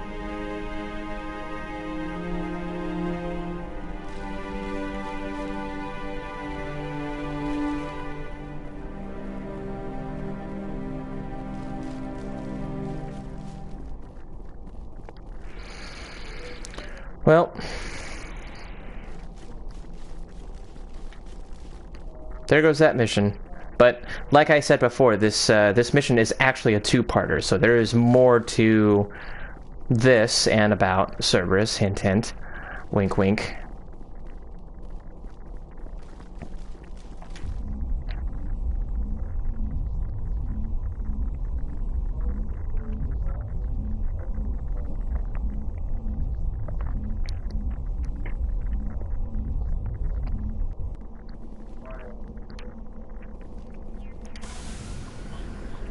Right. Now that we have gone through everything, there should be a new message coming in.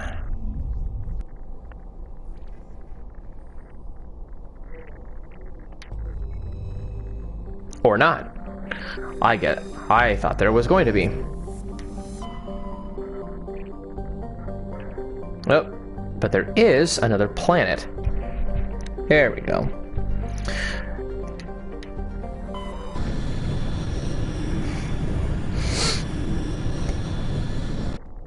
So, this mission, this side mission we're heading to, only activates after you deal with the last mission we just dealt with. So, now we are going to be heading to, not Clogia,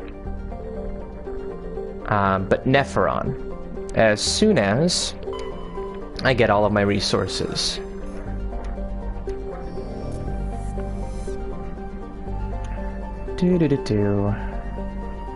Let's see, Gromar. Here we are. And there are no additional things to scan here. So, try not to worry about that.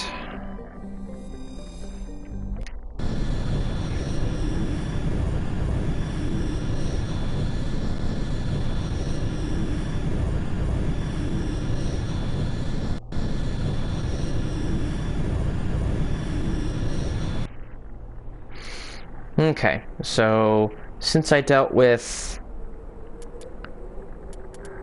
let's see, I think I'm just going to bring Liara and Tally, and then I'll bring Garrus and Ashley to a mission. Not sure what mission, though.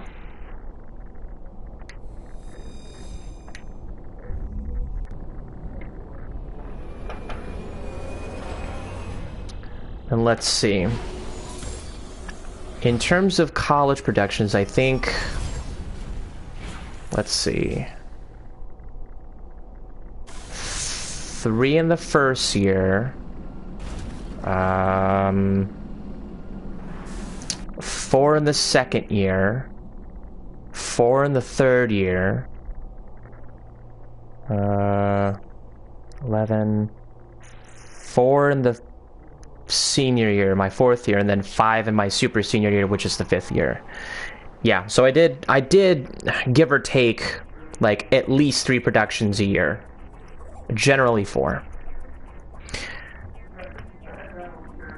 Okay, so we've got the underground facility here. We got an anomaly.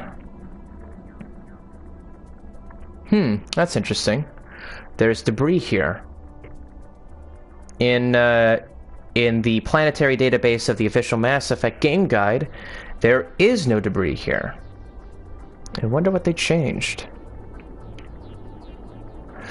Well, in any case, what I was going to plan on doing was heading to these deposits and then go back around to both of these areas, but let's deal with the debris first. We're just going to kind of work our way around at this point.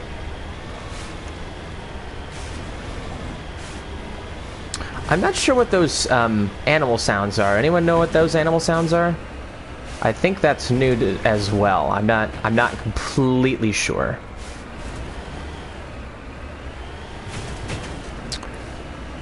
So let's see. I did... My freshman year, I was in Ragtime the Musical, and I was Harry Houdini, in fact. Oh, before I did Ragtime, I did a community theater play musical in Footloose, so I was Principal Harry Clark. And then I started my theatrical endeavors in college, hanging upside down, doing God knows what in a straitjacket, which is what Harry Houdini normally does. But yeah, I thought that was a unique way to go into the theatrical world. And then I was in a 10-minute short play called, I believe it was called Opera. I was Duncan Durbin, the narcoleptic fiancé. That was a fun time. And then my most cherished theater production afterwards was actually going to perform in a Shakespeare play called The Tempest, which just so happens to be one of Shakespeare's last written plays. At least one of them. Not probably the last one, but one of them. One of the last ones. And so I played a character called Ferdinand. He was kind of a young prince who essentially finds his princess in Miranda. I did a lot of different things with that production. I went to London. I was the only freshman at the time of that crew and cast. So that was a very unique experience. Let's see. I got to sing in a Shakespeare play, which I got to make up my own lyrics for Professing My Love to Miranda, which some of which I did while in a handstand. Yeah, I actually hand balanced while singing in a Shakespeare play. Creativity at its finest, right?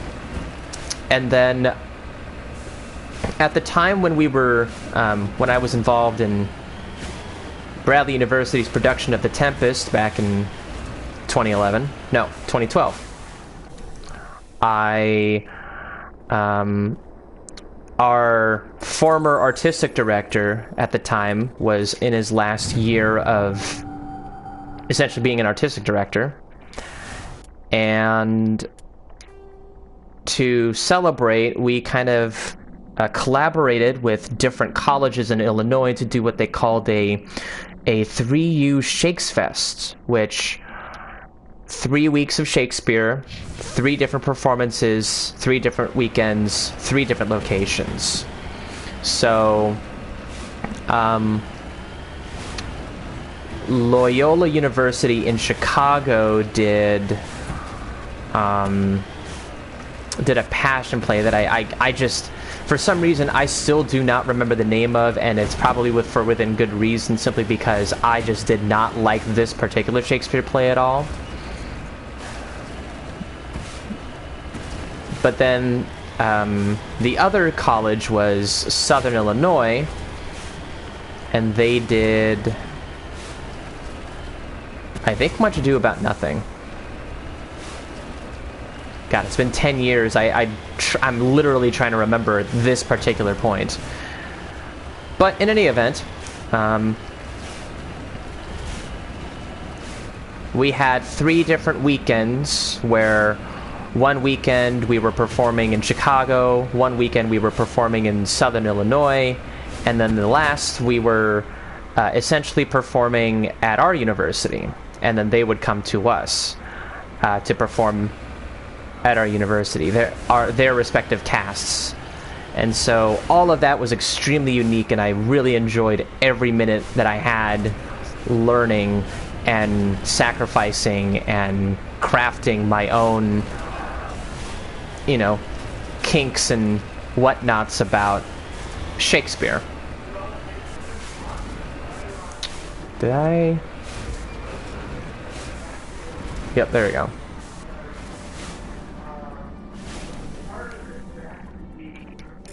And believe it or not, there is some Shakespeare in Mass Effect. And if somebody does not know what I mean by that, that is okay. I would not anticipate any newcomers to immediately understand what that means, but there is some Shakespeare in Mass Effect. I'll let you figure out where you can find that in your own time. But anyway,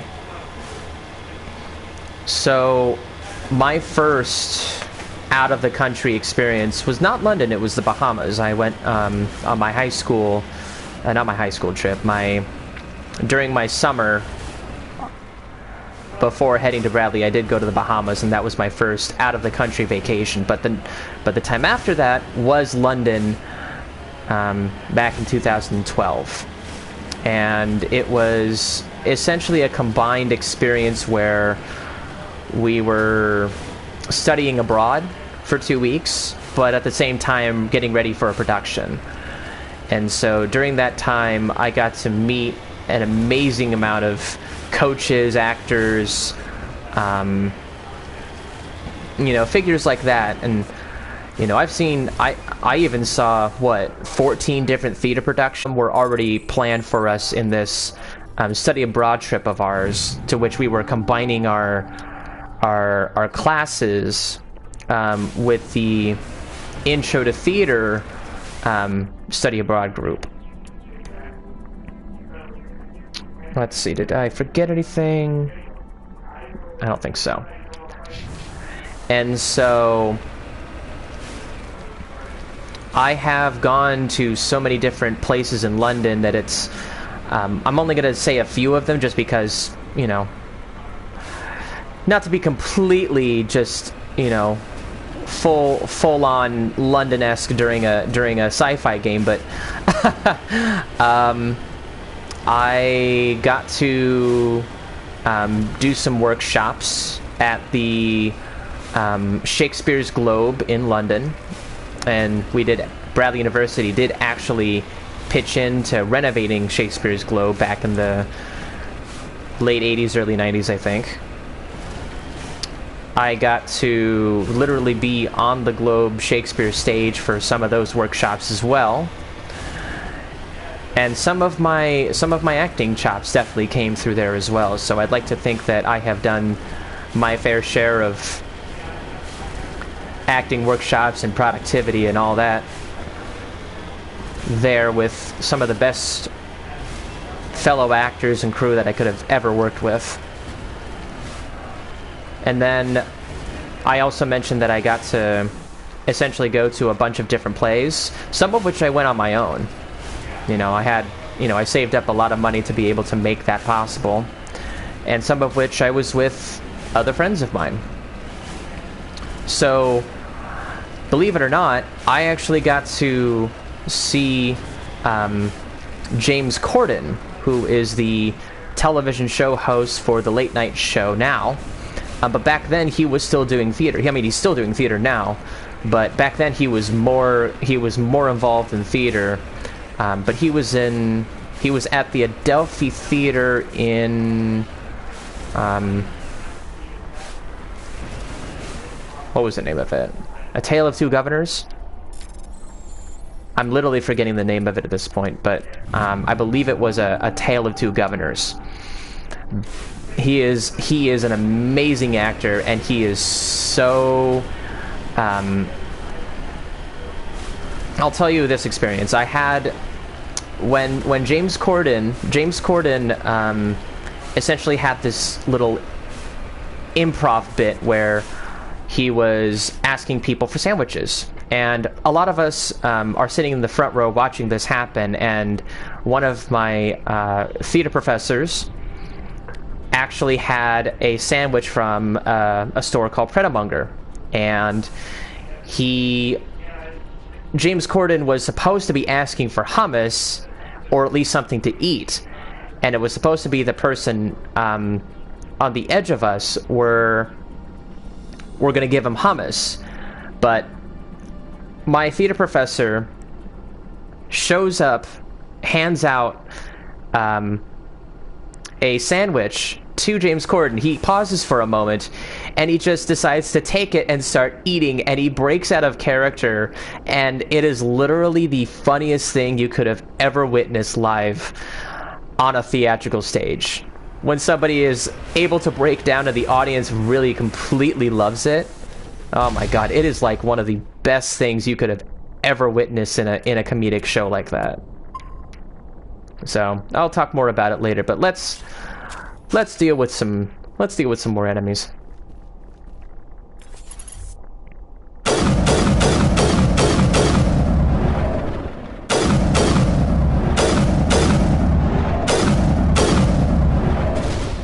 Now I bet you're probably wondering, dude, you're a soldier, why aren't you sniping as an infiltrator already? Well, careful planning.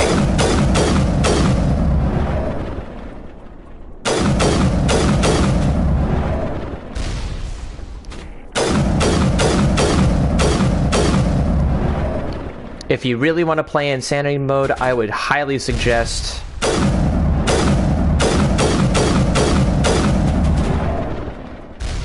being very aware of the surroundings of said enemies.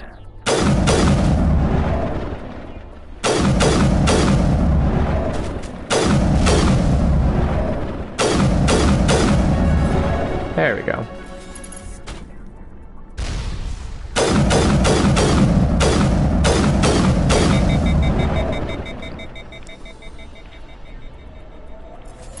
Now this may not seem like immediate fun to somebody who loves being up close and personal, but trust me, this is a tactic that I use a lot, even on different classes and playthroughs in the past.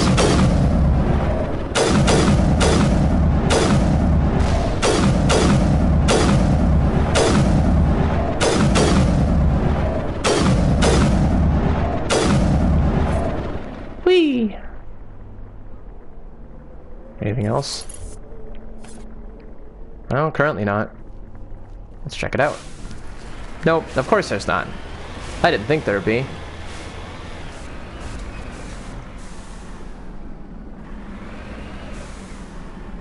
Oh, there we go. There's an enemy right there.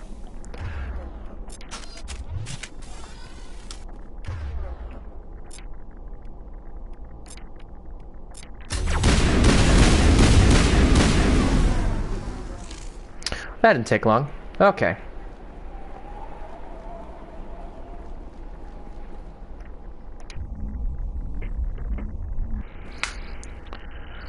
So among other actors that I have met, at least in London during that time, included Sir Ian McKellen, when at the Donmar Warehouse during the very last performance of a Shakespeare play called Richard II, to which actor Eddie Redmayne was Richard II. So I got to meet him as well. I got to meet... Who else did I meet? I met a Yolanda Vasquez. Not a familiar name, but she was involved in The Children of Men, which was her most prominent work, but she's mainly an English and Shakespeare theater professor.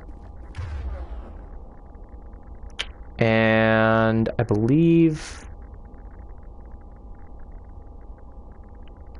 I'm drawing blanks on other actors I've met because there was so much that I had done.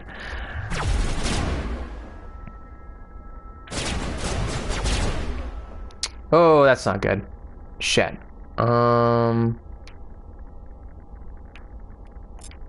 Let's do this. That was not who I wanted you to lift. Oh, fuck me. Alright, hang on. There we go.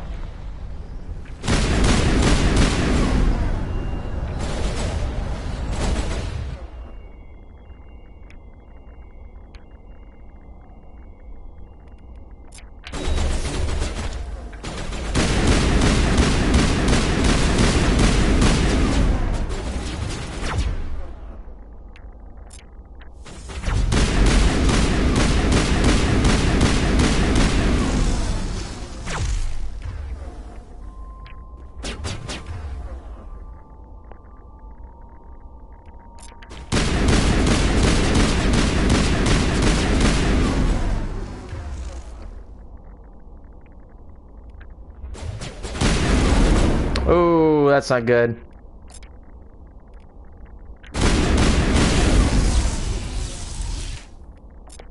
Let's...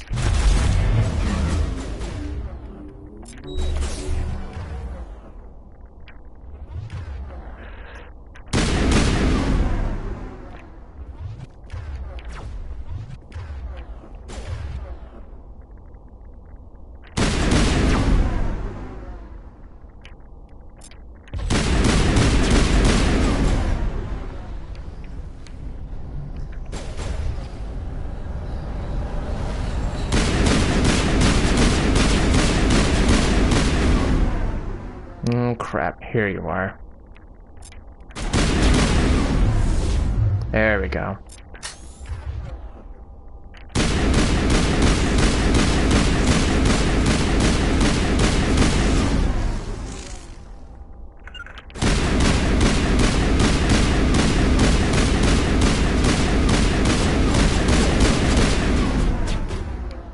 There we go.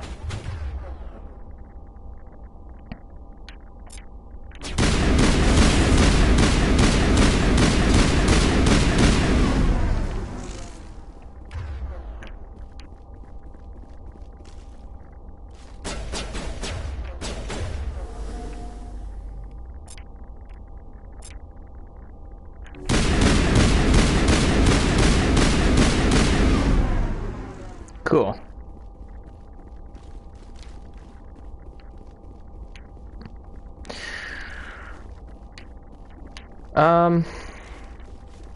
I think those are all the actors and that I remember that I have met. I've met a lot of others, but those are the immediate ones that probably would have caught your guys' interest.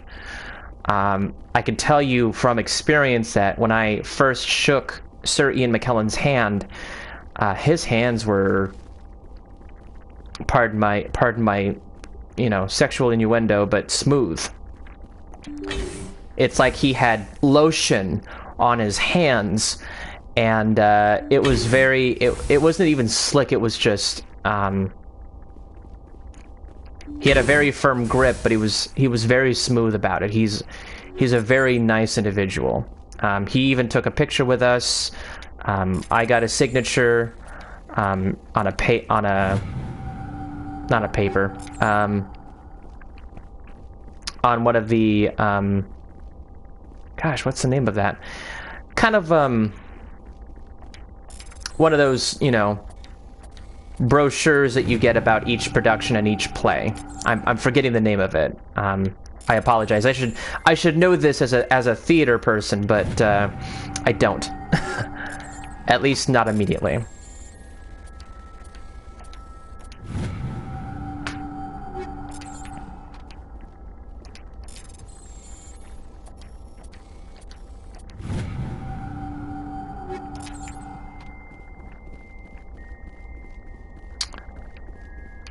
But yeah, all of those things that I had accumulated over the years, in terms of theater, out of everything that I had done, Shakespeare is definitely the most fun for me, just because you know the material, you know how it's done, but it's always just the finite language of how Shakespeare is delivered. And I always think that Shakespeare is always a beautiful playwright in terms of his work of art.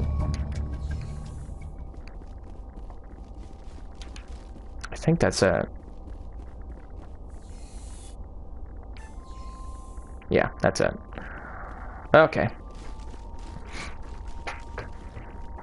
So, let's see, my sophomore year was the only year that I did not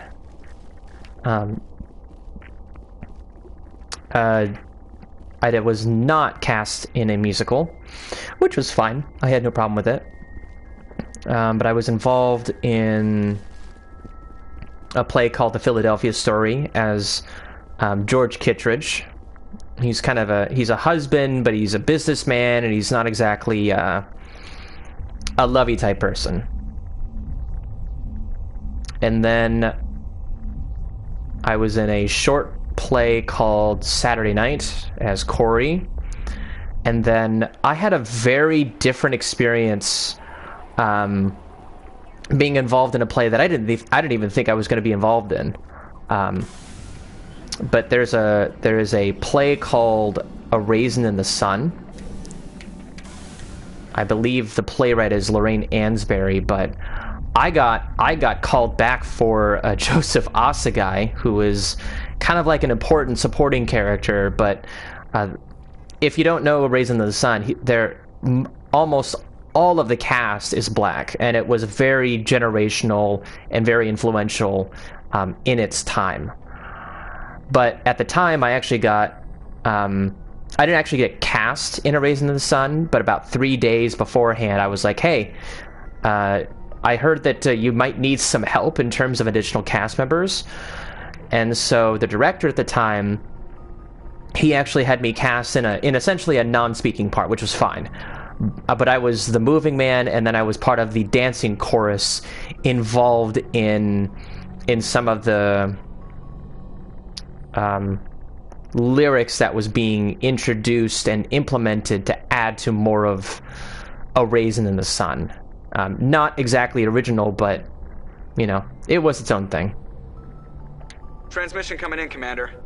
I think you're going to want to hear this one. Greetings, Commander Shepard. I represent a party interested in obtaining information on Cerberus activities. Who are you and who do you represent?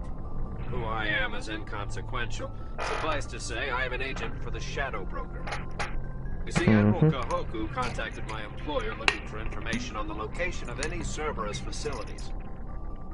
We provided that information on the promise that he would turn over copies of all files gathered from the Cerberus systems to us.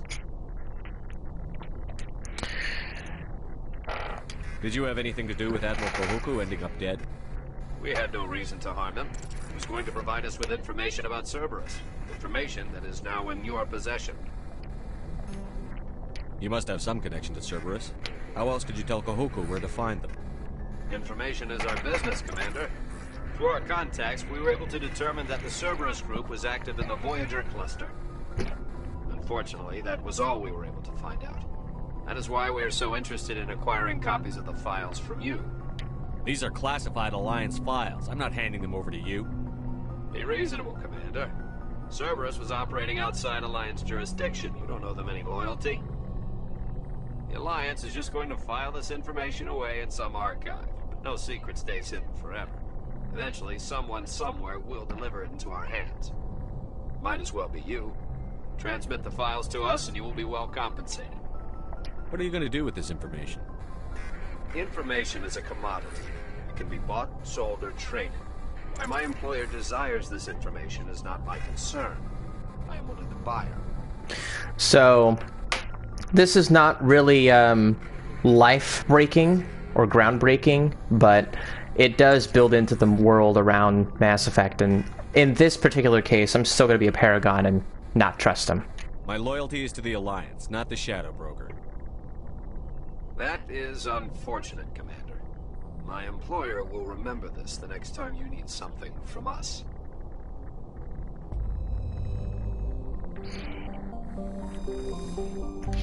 Yeah, I don't think so.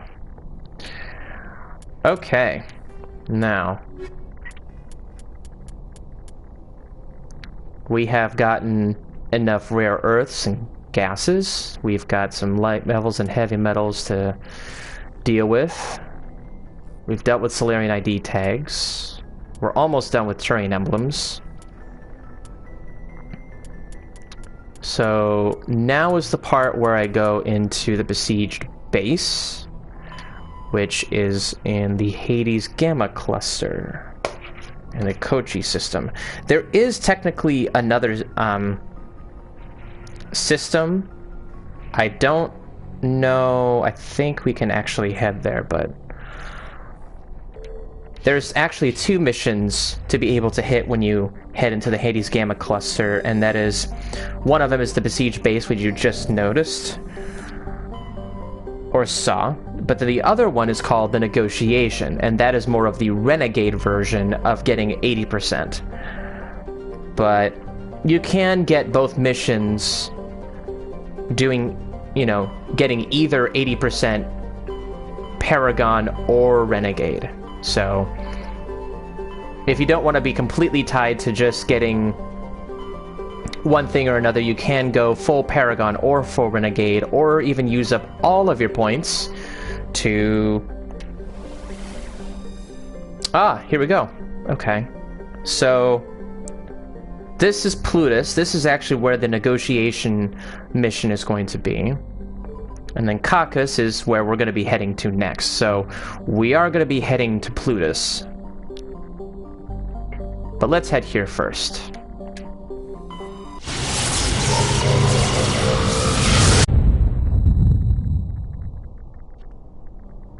Okay, so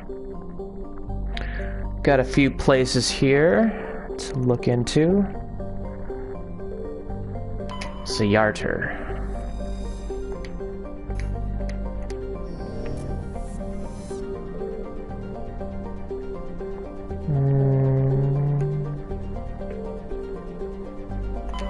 Here we go.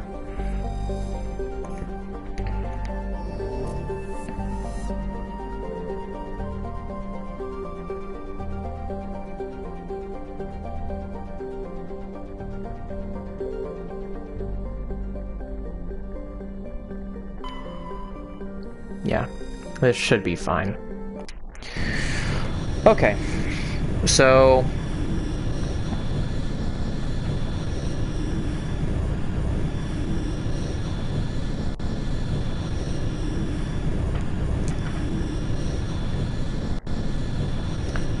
I'm gonna kind of break the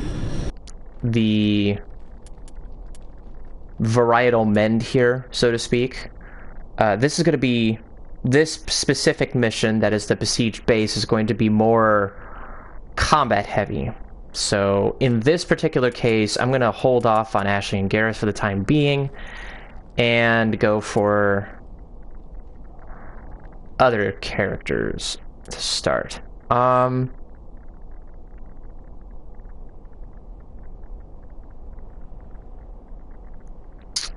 I think what I'm going to do is I'm still going to bring Garrus in this particular mission, but not Ashley. I'm going to go for Garrus and Kaidan.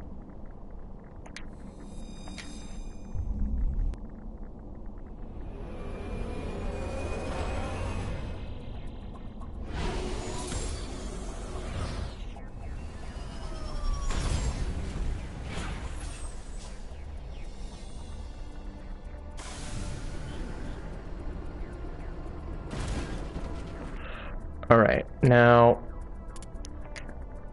here's what I am going to do now. It's been a few missions since I have last dealing with all of my armor, or any of my weapons, as a matter of fact.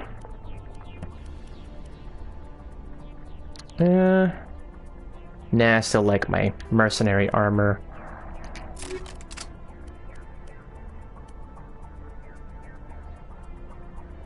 Let's see.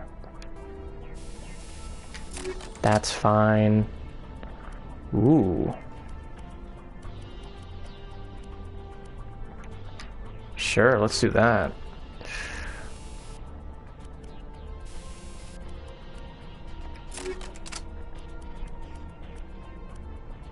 What? Wow.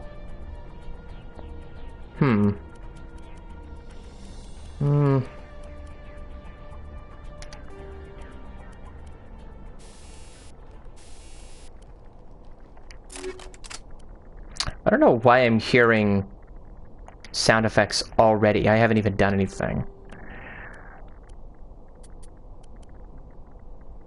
Let's see, combat scanner. Let's deal with high explosives again.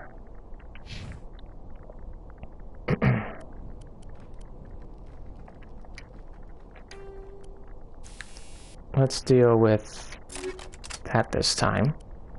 So part of the reason why I specifically go through each character's variation of ammo and weapon upgrades is to essentially have more inventory in my pocket. So when I mentioned about essentially going through every nook and cranny to the point where you get that notification in your system where you'll have like 135 weapons, and you know, if you get to a max of 150, it'll start getting converted into Omnigel. That is not what I want. So this is kind of a way of essentially stopping that from happening, or at least getting, you know, at least doing missions longer to where you don't have to sell all of your stuff.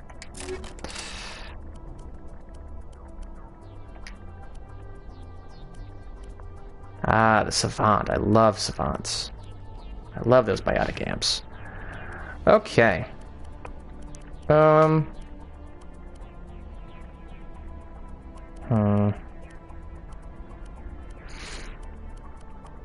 think at this point I am going to, at the very least,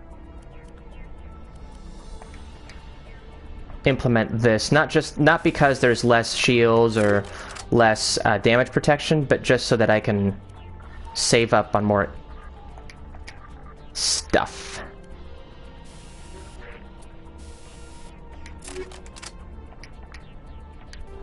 Yeah, so I'm gonna do this for all of my characters, but I am positive that very soon I'm gonna get to that point where I'm gonna have to sell a bunch of stuff.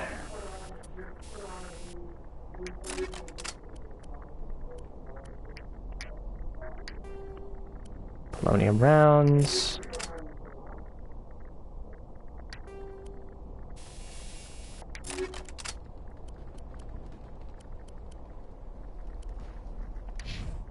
Okay, that should do it. And now let's deal with all of this. Fill up on Turian agent. I should use damping, shouldn't I? Let's do the advanced shield boost first. Yeah, let's max up on damping, or at least up to here. I'm not sure what I'm going to do afterwards. Maybe do advanced adrenaline burst. I'll max up on my assault rifle usage. And do medicine. Okay, so. Again, we are in Koche. I think it's how it's pronounced. So, I am going to spoil some things for you. So, there is the anomalous signal, but there's also a polonium deposit over here. Then the engine debris, and then a very specific mini-boss over here. I will let you figure that out in your own time what that is. And then finally head to the science base. So we'll make a kind of a C formation here. Alright. So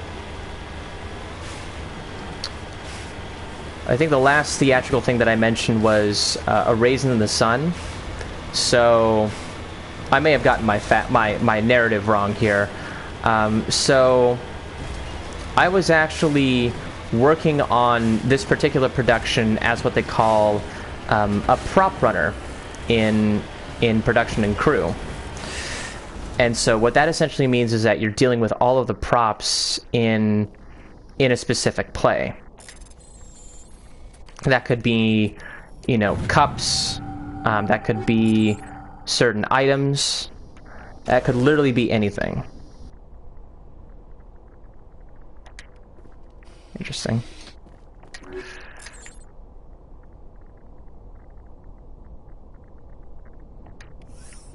Interesting, there's more narrative on Matriarch Dillinaga's Asari written writings.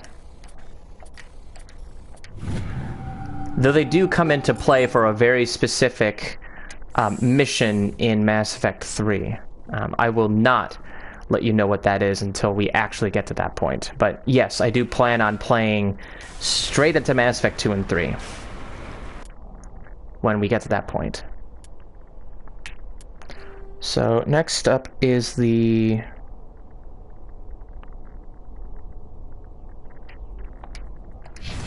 another rare earth.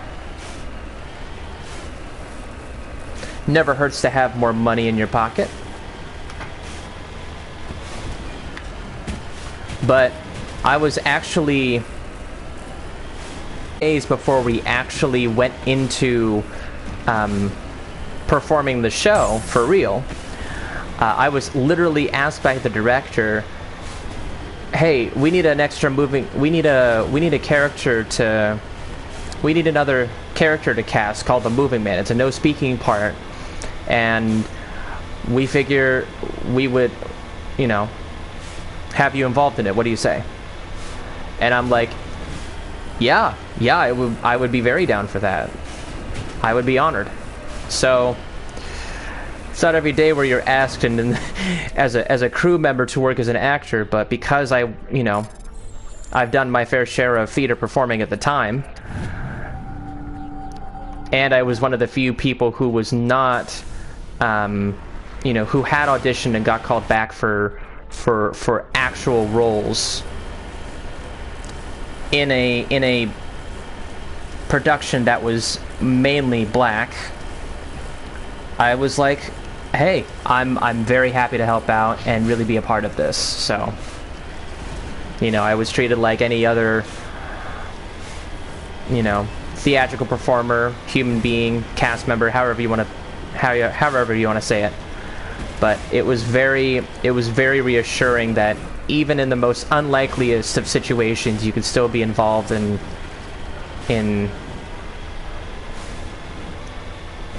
things like that can be considered as historical.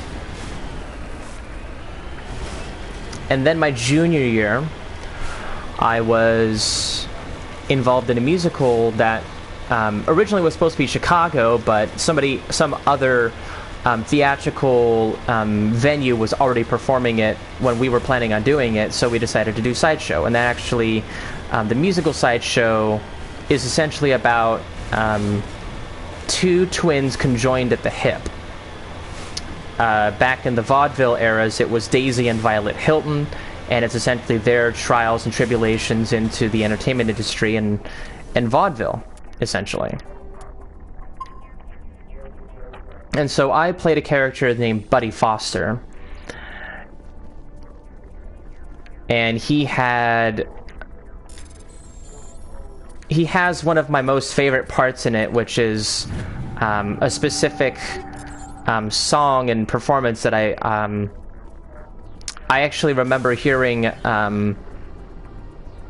in this game, actually, more than I bargained for. But so I did that, and then I was involved in a play called Big Love, where I was one of 50 husbands that was looking to unlawfully marry. And long story short, almost all of the husbands died by all of their future bride-to-bes. So no speaking lines, but I was very happy to be a part of that. And then we had an independent production that was manned by our illustrious Ministry of Experimental Theater, also known as MET. It was one of our student-run clubs productions. And we actually had another theater space in which we called the Black Box. It's essentially just a big black stage that you could do anything in. And so I was in that play. I'm forgetting the name of it. Off the top of my head, I'm forgetting it, but I was the main character called George, and then I was also Harry. Okay, hang on a sec, guys. We're about to head into the small mini-boss area. There we go. There's a Thresher Maw.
Damn it, I missed.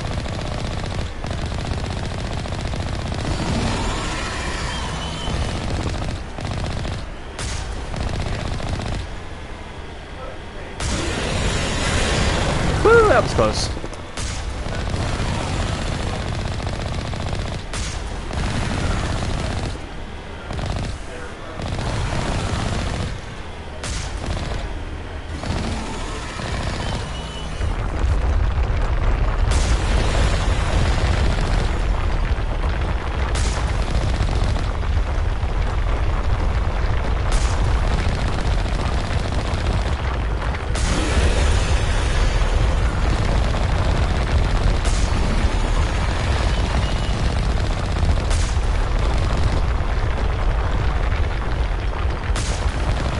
Come on, seriously?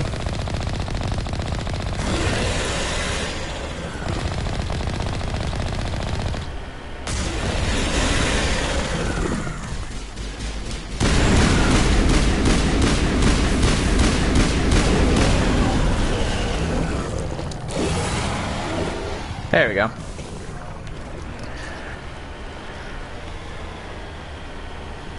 So yeah, in case you hadn't noticed, I do that with almost every big enemy out there, including Thresher Maws. simply because I really wanted to get more XP. I don't know if that makes a huge difference, but I know it makes a huge difference in terms of the original Mass Effect. So, I still do it.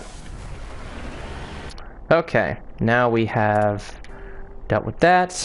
Now we're gonna head to the science base.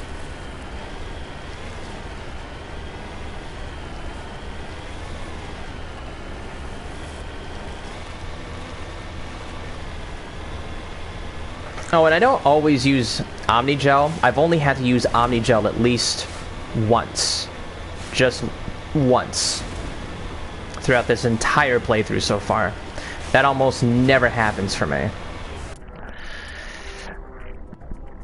So... did I miss something? Oh, wait. I already dealt with it. Never mind. Okay. So... this mission is going to be extremely specific. You have to save everybody if you want the best ending on this. So, if you even kill one person... yeah, there we go. Check your targets. So... the biggest issue with this mission is that you don't want to use biotics too crazily. So if you use Singularity, you are already going to have a massive issue on your hands. So this is a futility mission in checking your targets. So try not to spray a bunch of bullets during this mission, or otherwise you will get a bad ending in this side mission, unless you really want to, unless you really want to kill all of them, which you really could. But in this particular case, I'm going to make sure I don't.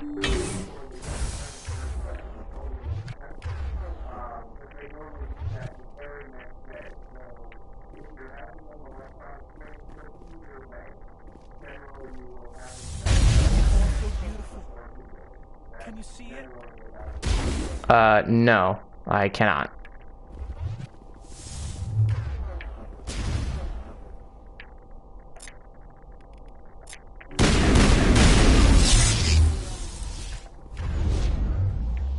Did I kill researchers already?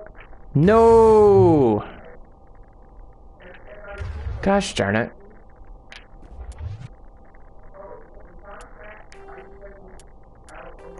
Yeah, I'm gonna have to restart.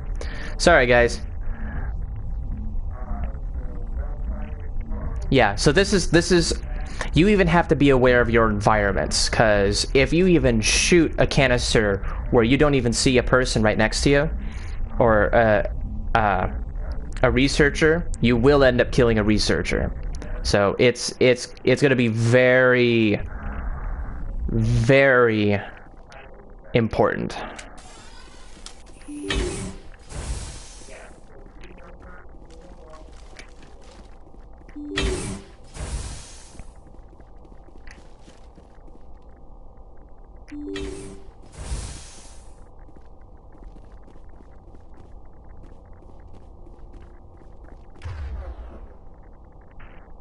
Okay. So...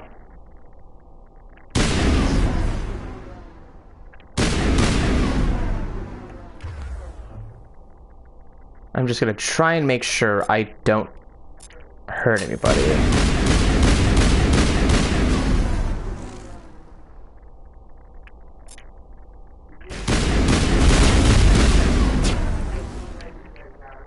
Okay, there's one right there.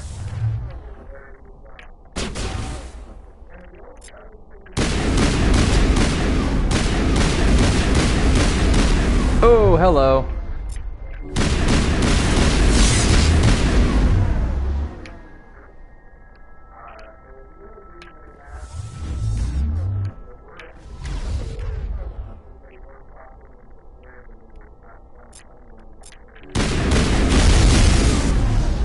Damn it.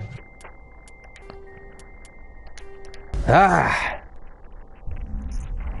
Yeah, this is what makes this mission super hard, because if you even kill a researcher, you're already going to have a bad ending. Or at least not as good of one.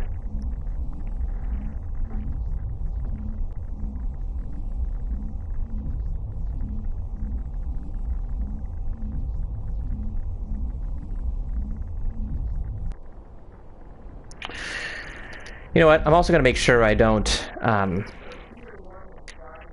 have to save outside. I'm just gonna save inside really quick.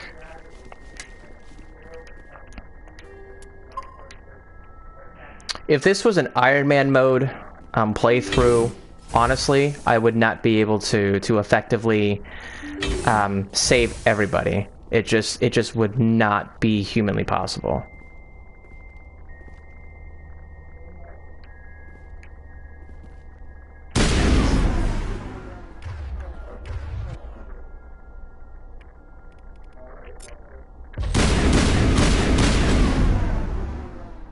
What?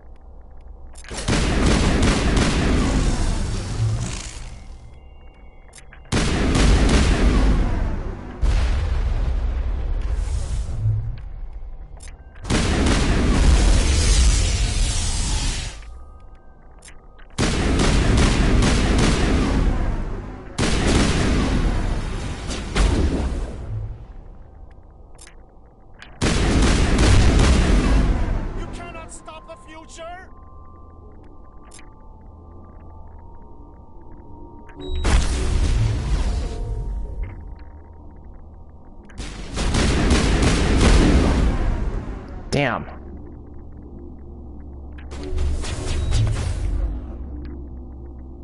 So as far as I understand it, this is probably the best place to take out enemies without doing anything crazy.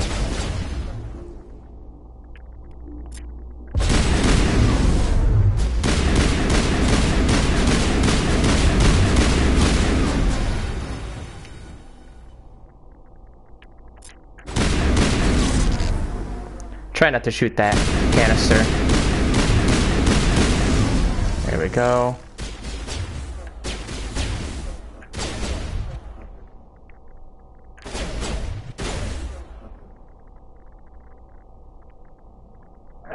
I don't know if my area of effect is going to be an issue here. So for now I'm going to use stasis. Oh, researchers killed again?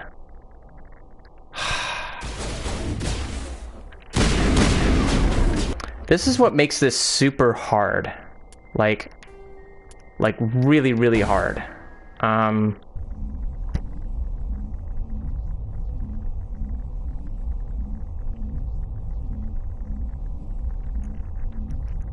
apologize for having to continuously,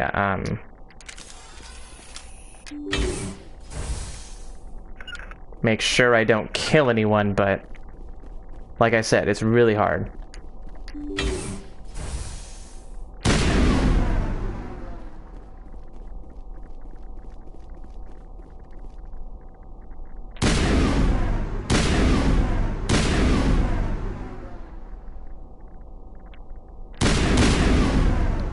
There we go. Now we got something.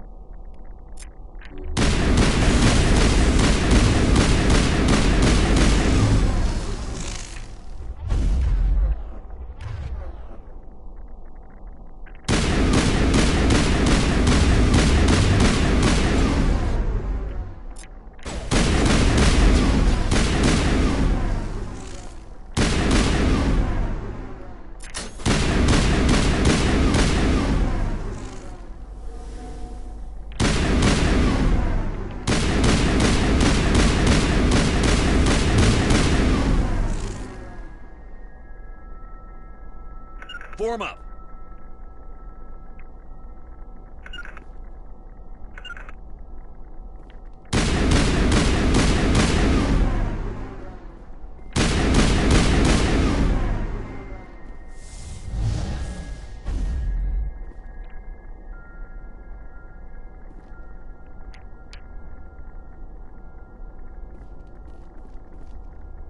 Come on.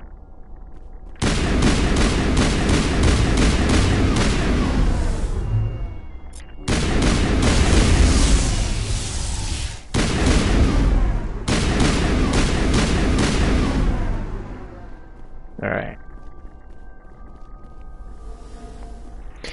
Now, note that this is not a normal mission. This is not...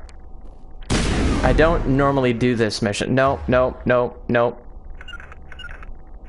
Get back over there.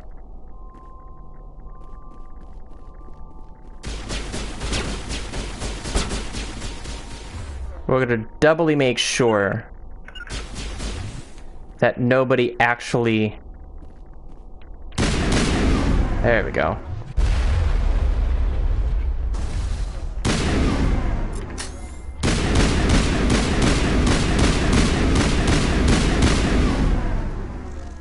There we go.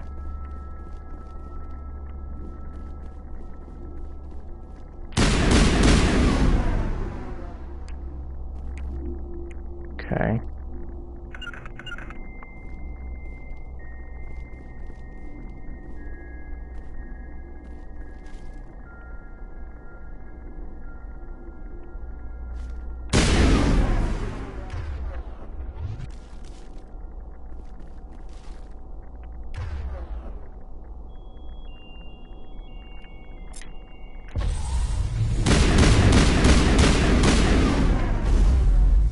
Gosh darn it.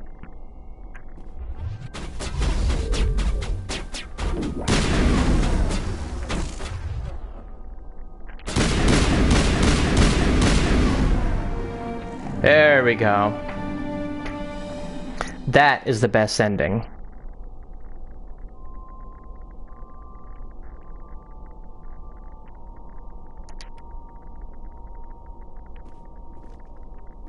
Form up.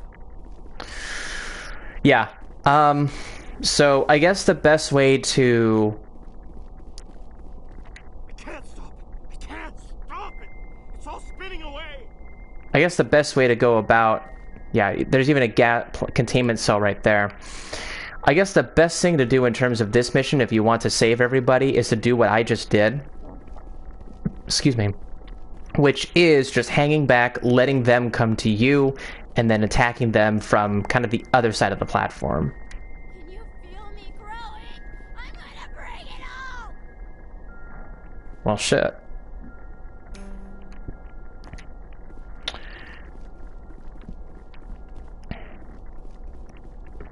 They're all crawling through my fingers. I can feel their wings fluttering. Okay.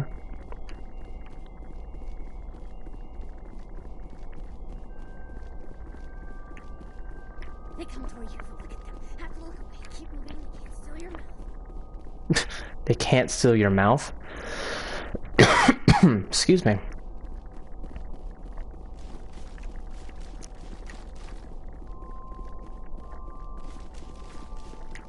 Bubbles, but when I touch them, I pop. Too much spitting. Boy, so many of these guys have gotten high.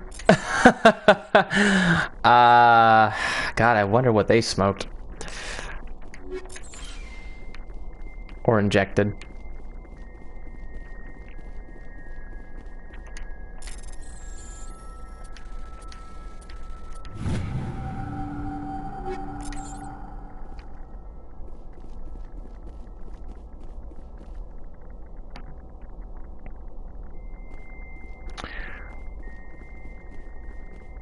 Okay.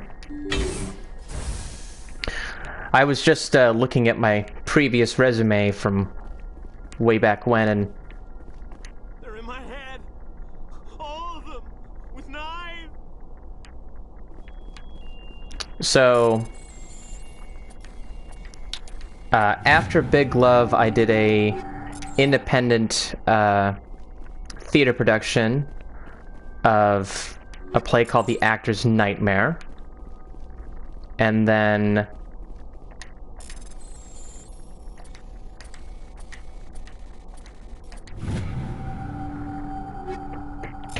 let's see. Right. So the play after that was... It was Clybourne Park, which Clybourne Park was set during the exact same time and 50 years ago, I'm sorry, 50 years into the future of Raisin in the Sun. So there was a reason why it was important for me to be involved in both productions as well, because it really builds into the world even further from A Raisin in the Sun, and I had previous acting experience into it, even though I was only a non-speaking part, which was fine. My fourth year, my senior year, I was in the musical Spring Awakening, and I can tell you, from experience, that was the most ensemble. It was the greatest ensemble production from a theatrically musical standpoint that I had ever done. I really enjoyed my time with that musical. I was the character Hanshin. It was one of the only few times where I actually had to kiss a man on stage for 16 shows. And I am not gay. But I was very happy to be involved in something of that nature, of a rock musical that talks about teen adolescence, which is Spring Awakening. Okay, so report to Hackett, that's fine. Alright, so we have finally got the chance to finally get to the Geth incursions next. That'll be our hopefully final one, but there are other side missions to do, but for the sake of this, this is like 11 missions at this point. I did 11 missions the last time. I'm going to do 11 missions this time, so. Message coming in. Patching it through. I didn't think it could be done, Commander. You managed to secure the base and neutralize the bionics without a single civilian casualty. Just doing my job, Admiral. I couldn't let innocent lives be lost. I wish every soldier had your definition of just doing your job. You're a credit to the uniform, Shepard. You're in your debt. 5th Fleet out.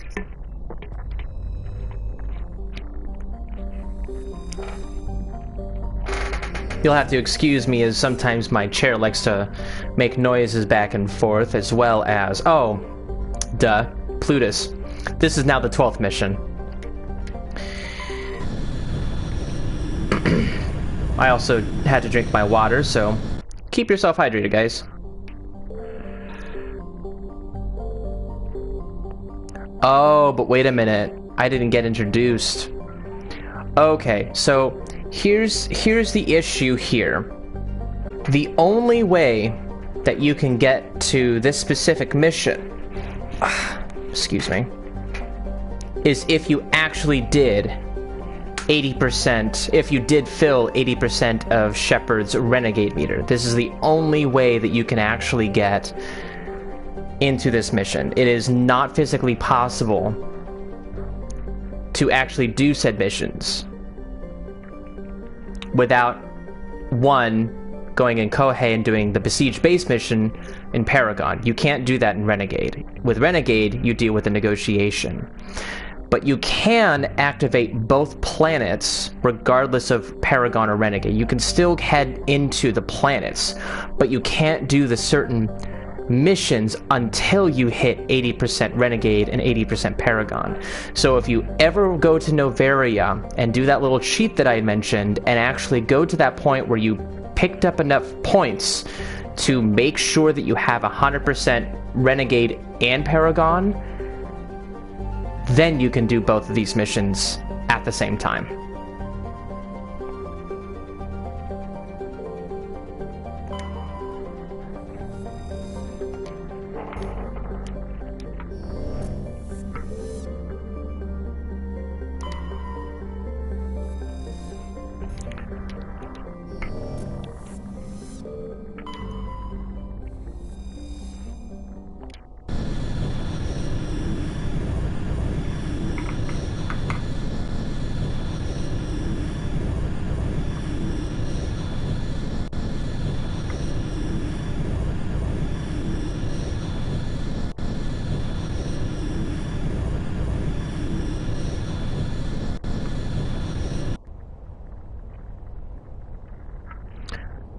Okay, so at this specific point, now I'm going to go and actually complete the variations that I did last time.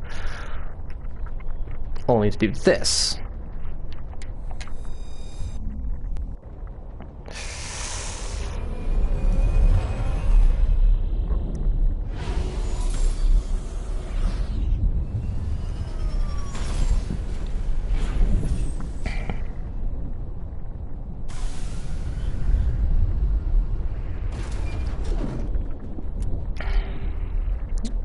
Okay, so we are in the Caucasus system of...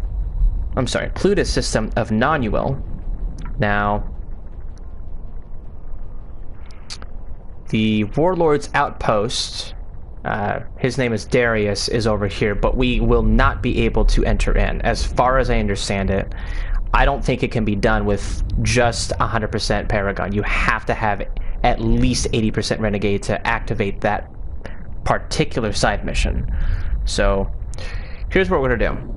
We've got this anomaly, we've got the debris, there's going to be some deposit here, as well as another mini-boss, and then we'll finally head to the Warlord's outpost. But I am not expecting this to be...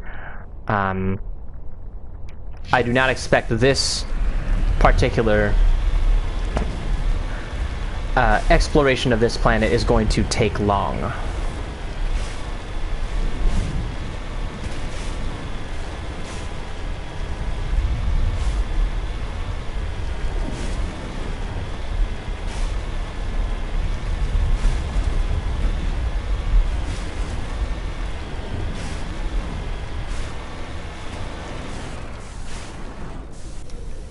Okay.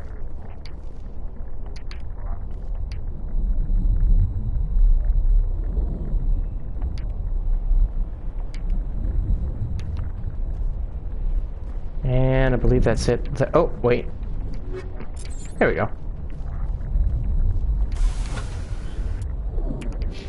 I'm also going to make sure I do this really quickly. Boom.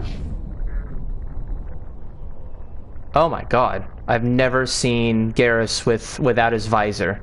I just realized that. That looks weird right now. Okay. Let's see. Let's level up her shotgun ability.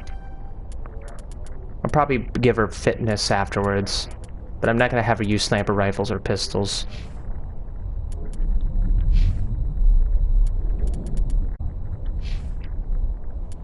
And then... damping.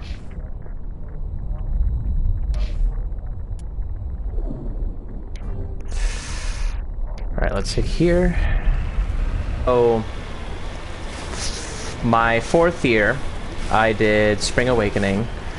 The next production that I did, the next main production I did was my next Shakespeare play, which was called As You Like It.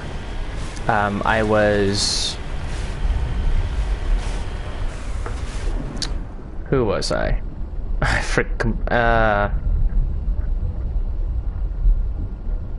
Where are you? Oh. Let me just save really quick. There we go. So I was a wrestler in that production. I was also the middle child of a well-known family in that particular Shakespeare play, named Jacques. No, I'm not Jacques. Jakes. There is a character named Jacques in As You Like It, but Jakes is the, I believe, the other name that is kind of the same but not. Anyway, I also was involved in an independent theatrical production of a play called Temple Spirit. It was a new play at the time. One of our newest theater professors, who was doing more productions that I had ever seen her do in 2 years. Temple Spirit was directed by Susan Felder, and I had the very amazing honor of essentially doing a cold read which is essentially you're not actually doing a production, but you are standing still, you're giving the lines off, and you're just kind of doing your first interpretation of it. But I was Frogman for one, and then I was the antagonist of that production, Nezumi, in another.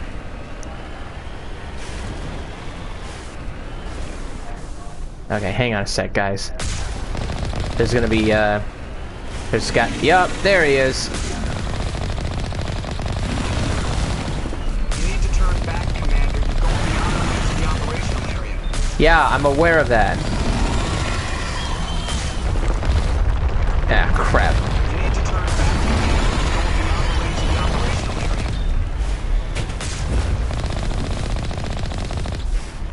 Oh, crap.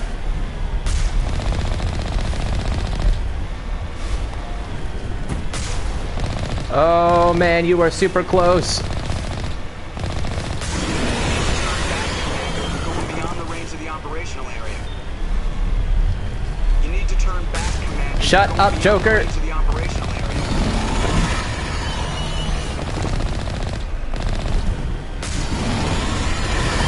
Whoa, you are super close. Turn back, Commander. You're going beyond the range of the operational area. Ah, again?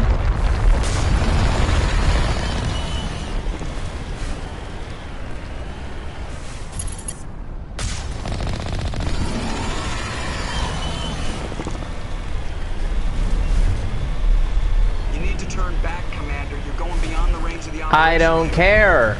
I am... Oh my god. Oh my god. Ah!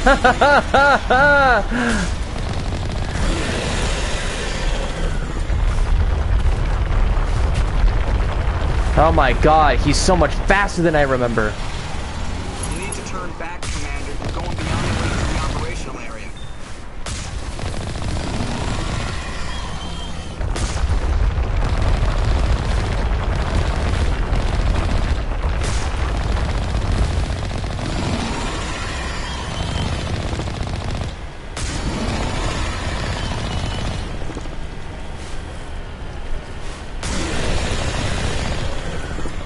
You need to turn back, Commander. You're going beyond the range of the operational area.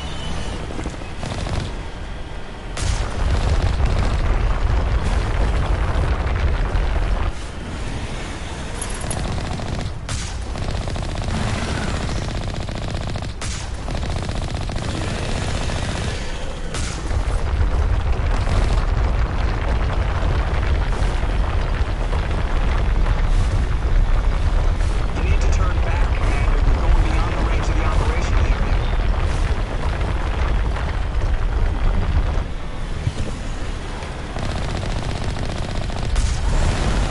You need to turn back, Commander. You're going beyond the range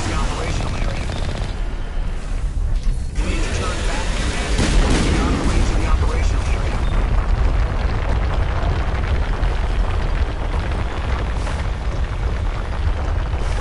Come on.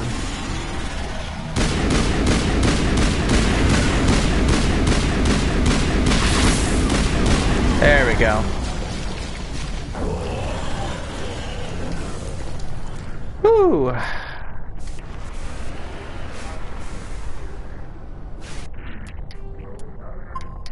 Alright, let's save that really quick. You need to turn back, Commander. You're going beyond the range of the operational area.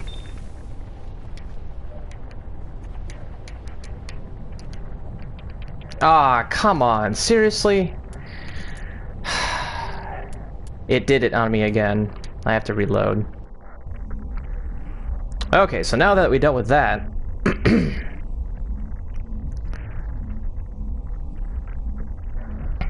I think that's all I did for my 4th year. I did Spring Awakening, then Temple Spirit, and then the Shakespeare play As You Like It. My 5th and final year was the most that I had ever done in terms of theater and film.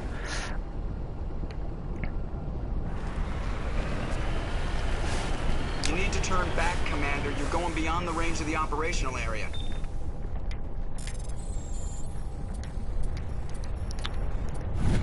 My final year in theater at college. I was involved in... I'm pretty sure I did all. I was in literally all main stage productions.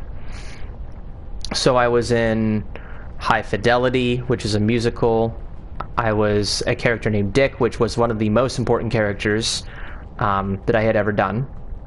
I was in Anton Chekhov's The Seagull, which is not a well-known play for some people, but in the theatrical world, it's a very well-written play. The comedy, the drama is the comedy. Is the best way and the most simple way that I can describe what that play is about without having to talk about the entire narrative. And then the last play that I ever did,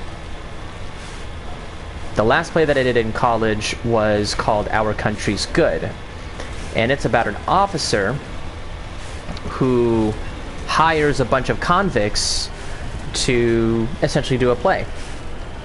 And we had a dozen cast members in that, and each one of them was an officer and a convict. So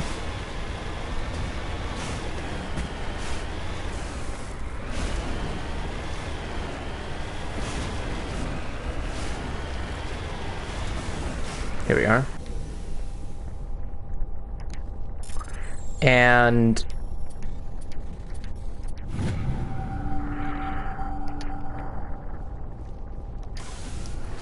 with everything that we had learned, we had what was, we had a senior project, but it was in college. Okay, is that it? Yeah. So after doing all of the production and all of the performances that we had ever done, the goal now was to essentially create a senior project where it would showcase the best of your abilities and the fact that you could be ready for what comes next in the real world. Yeah. So, in case you aren't aware, I don't have 80% Renegade, as I mentioned before, but I cannot literally get in this building because I do not have 80% Renegade. So, maybe a missed opportunity, maybe not. However, I'm fine with it.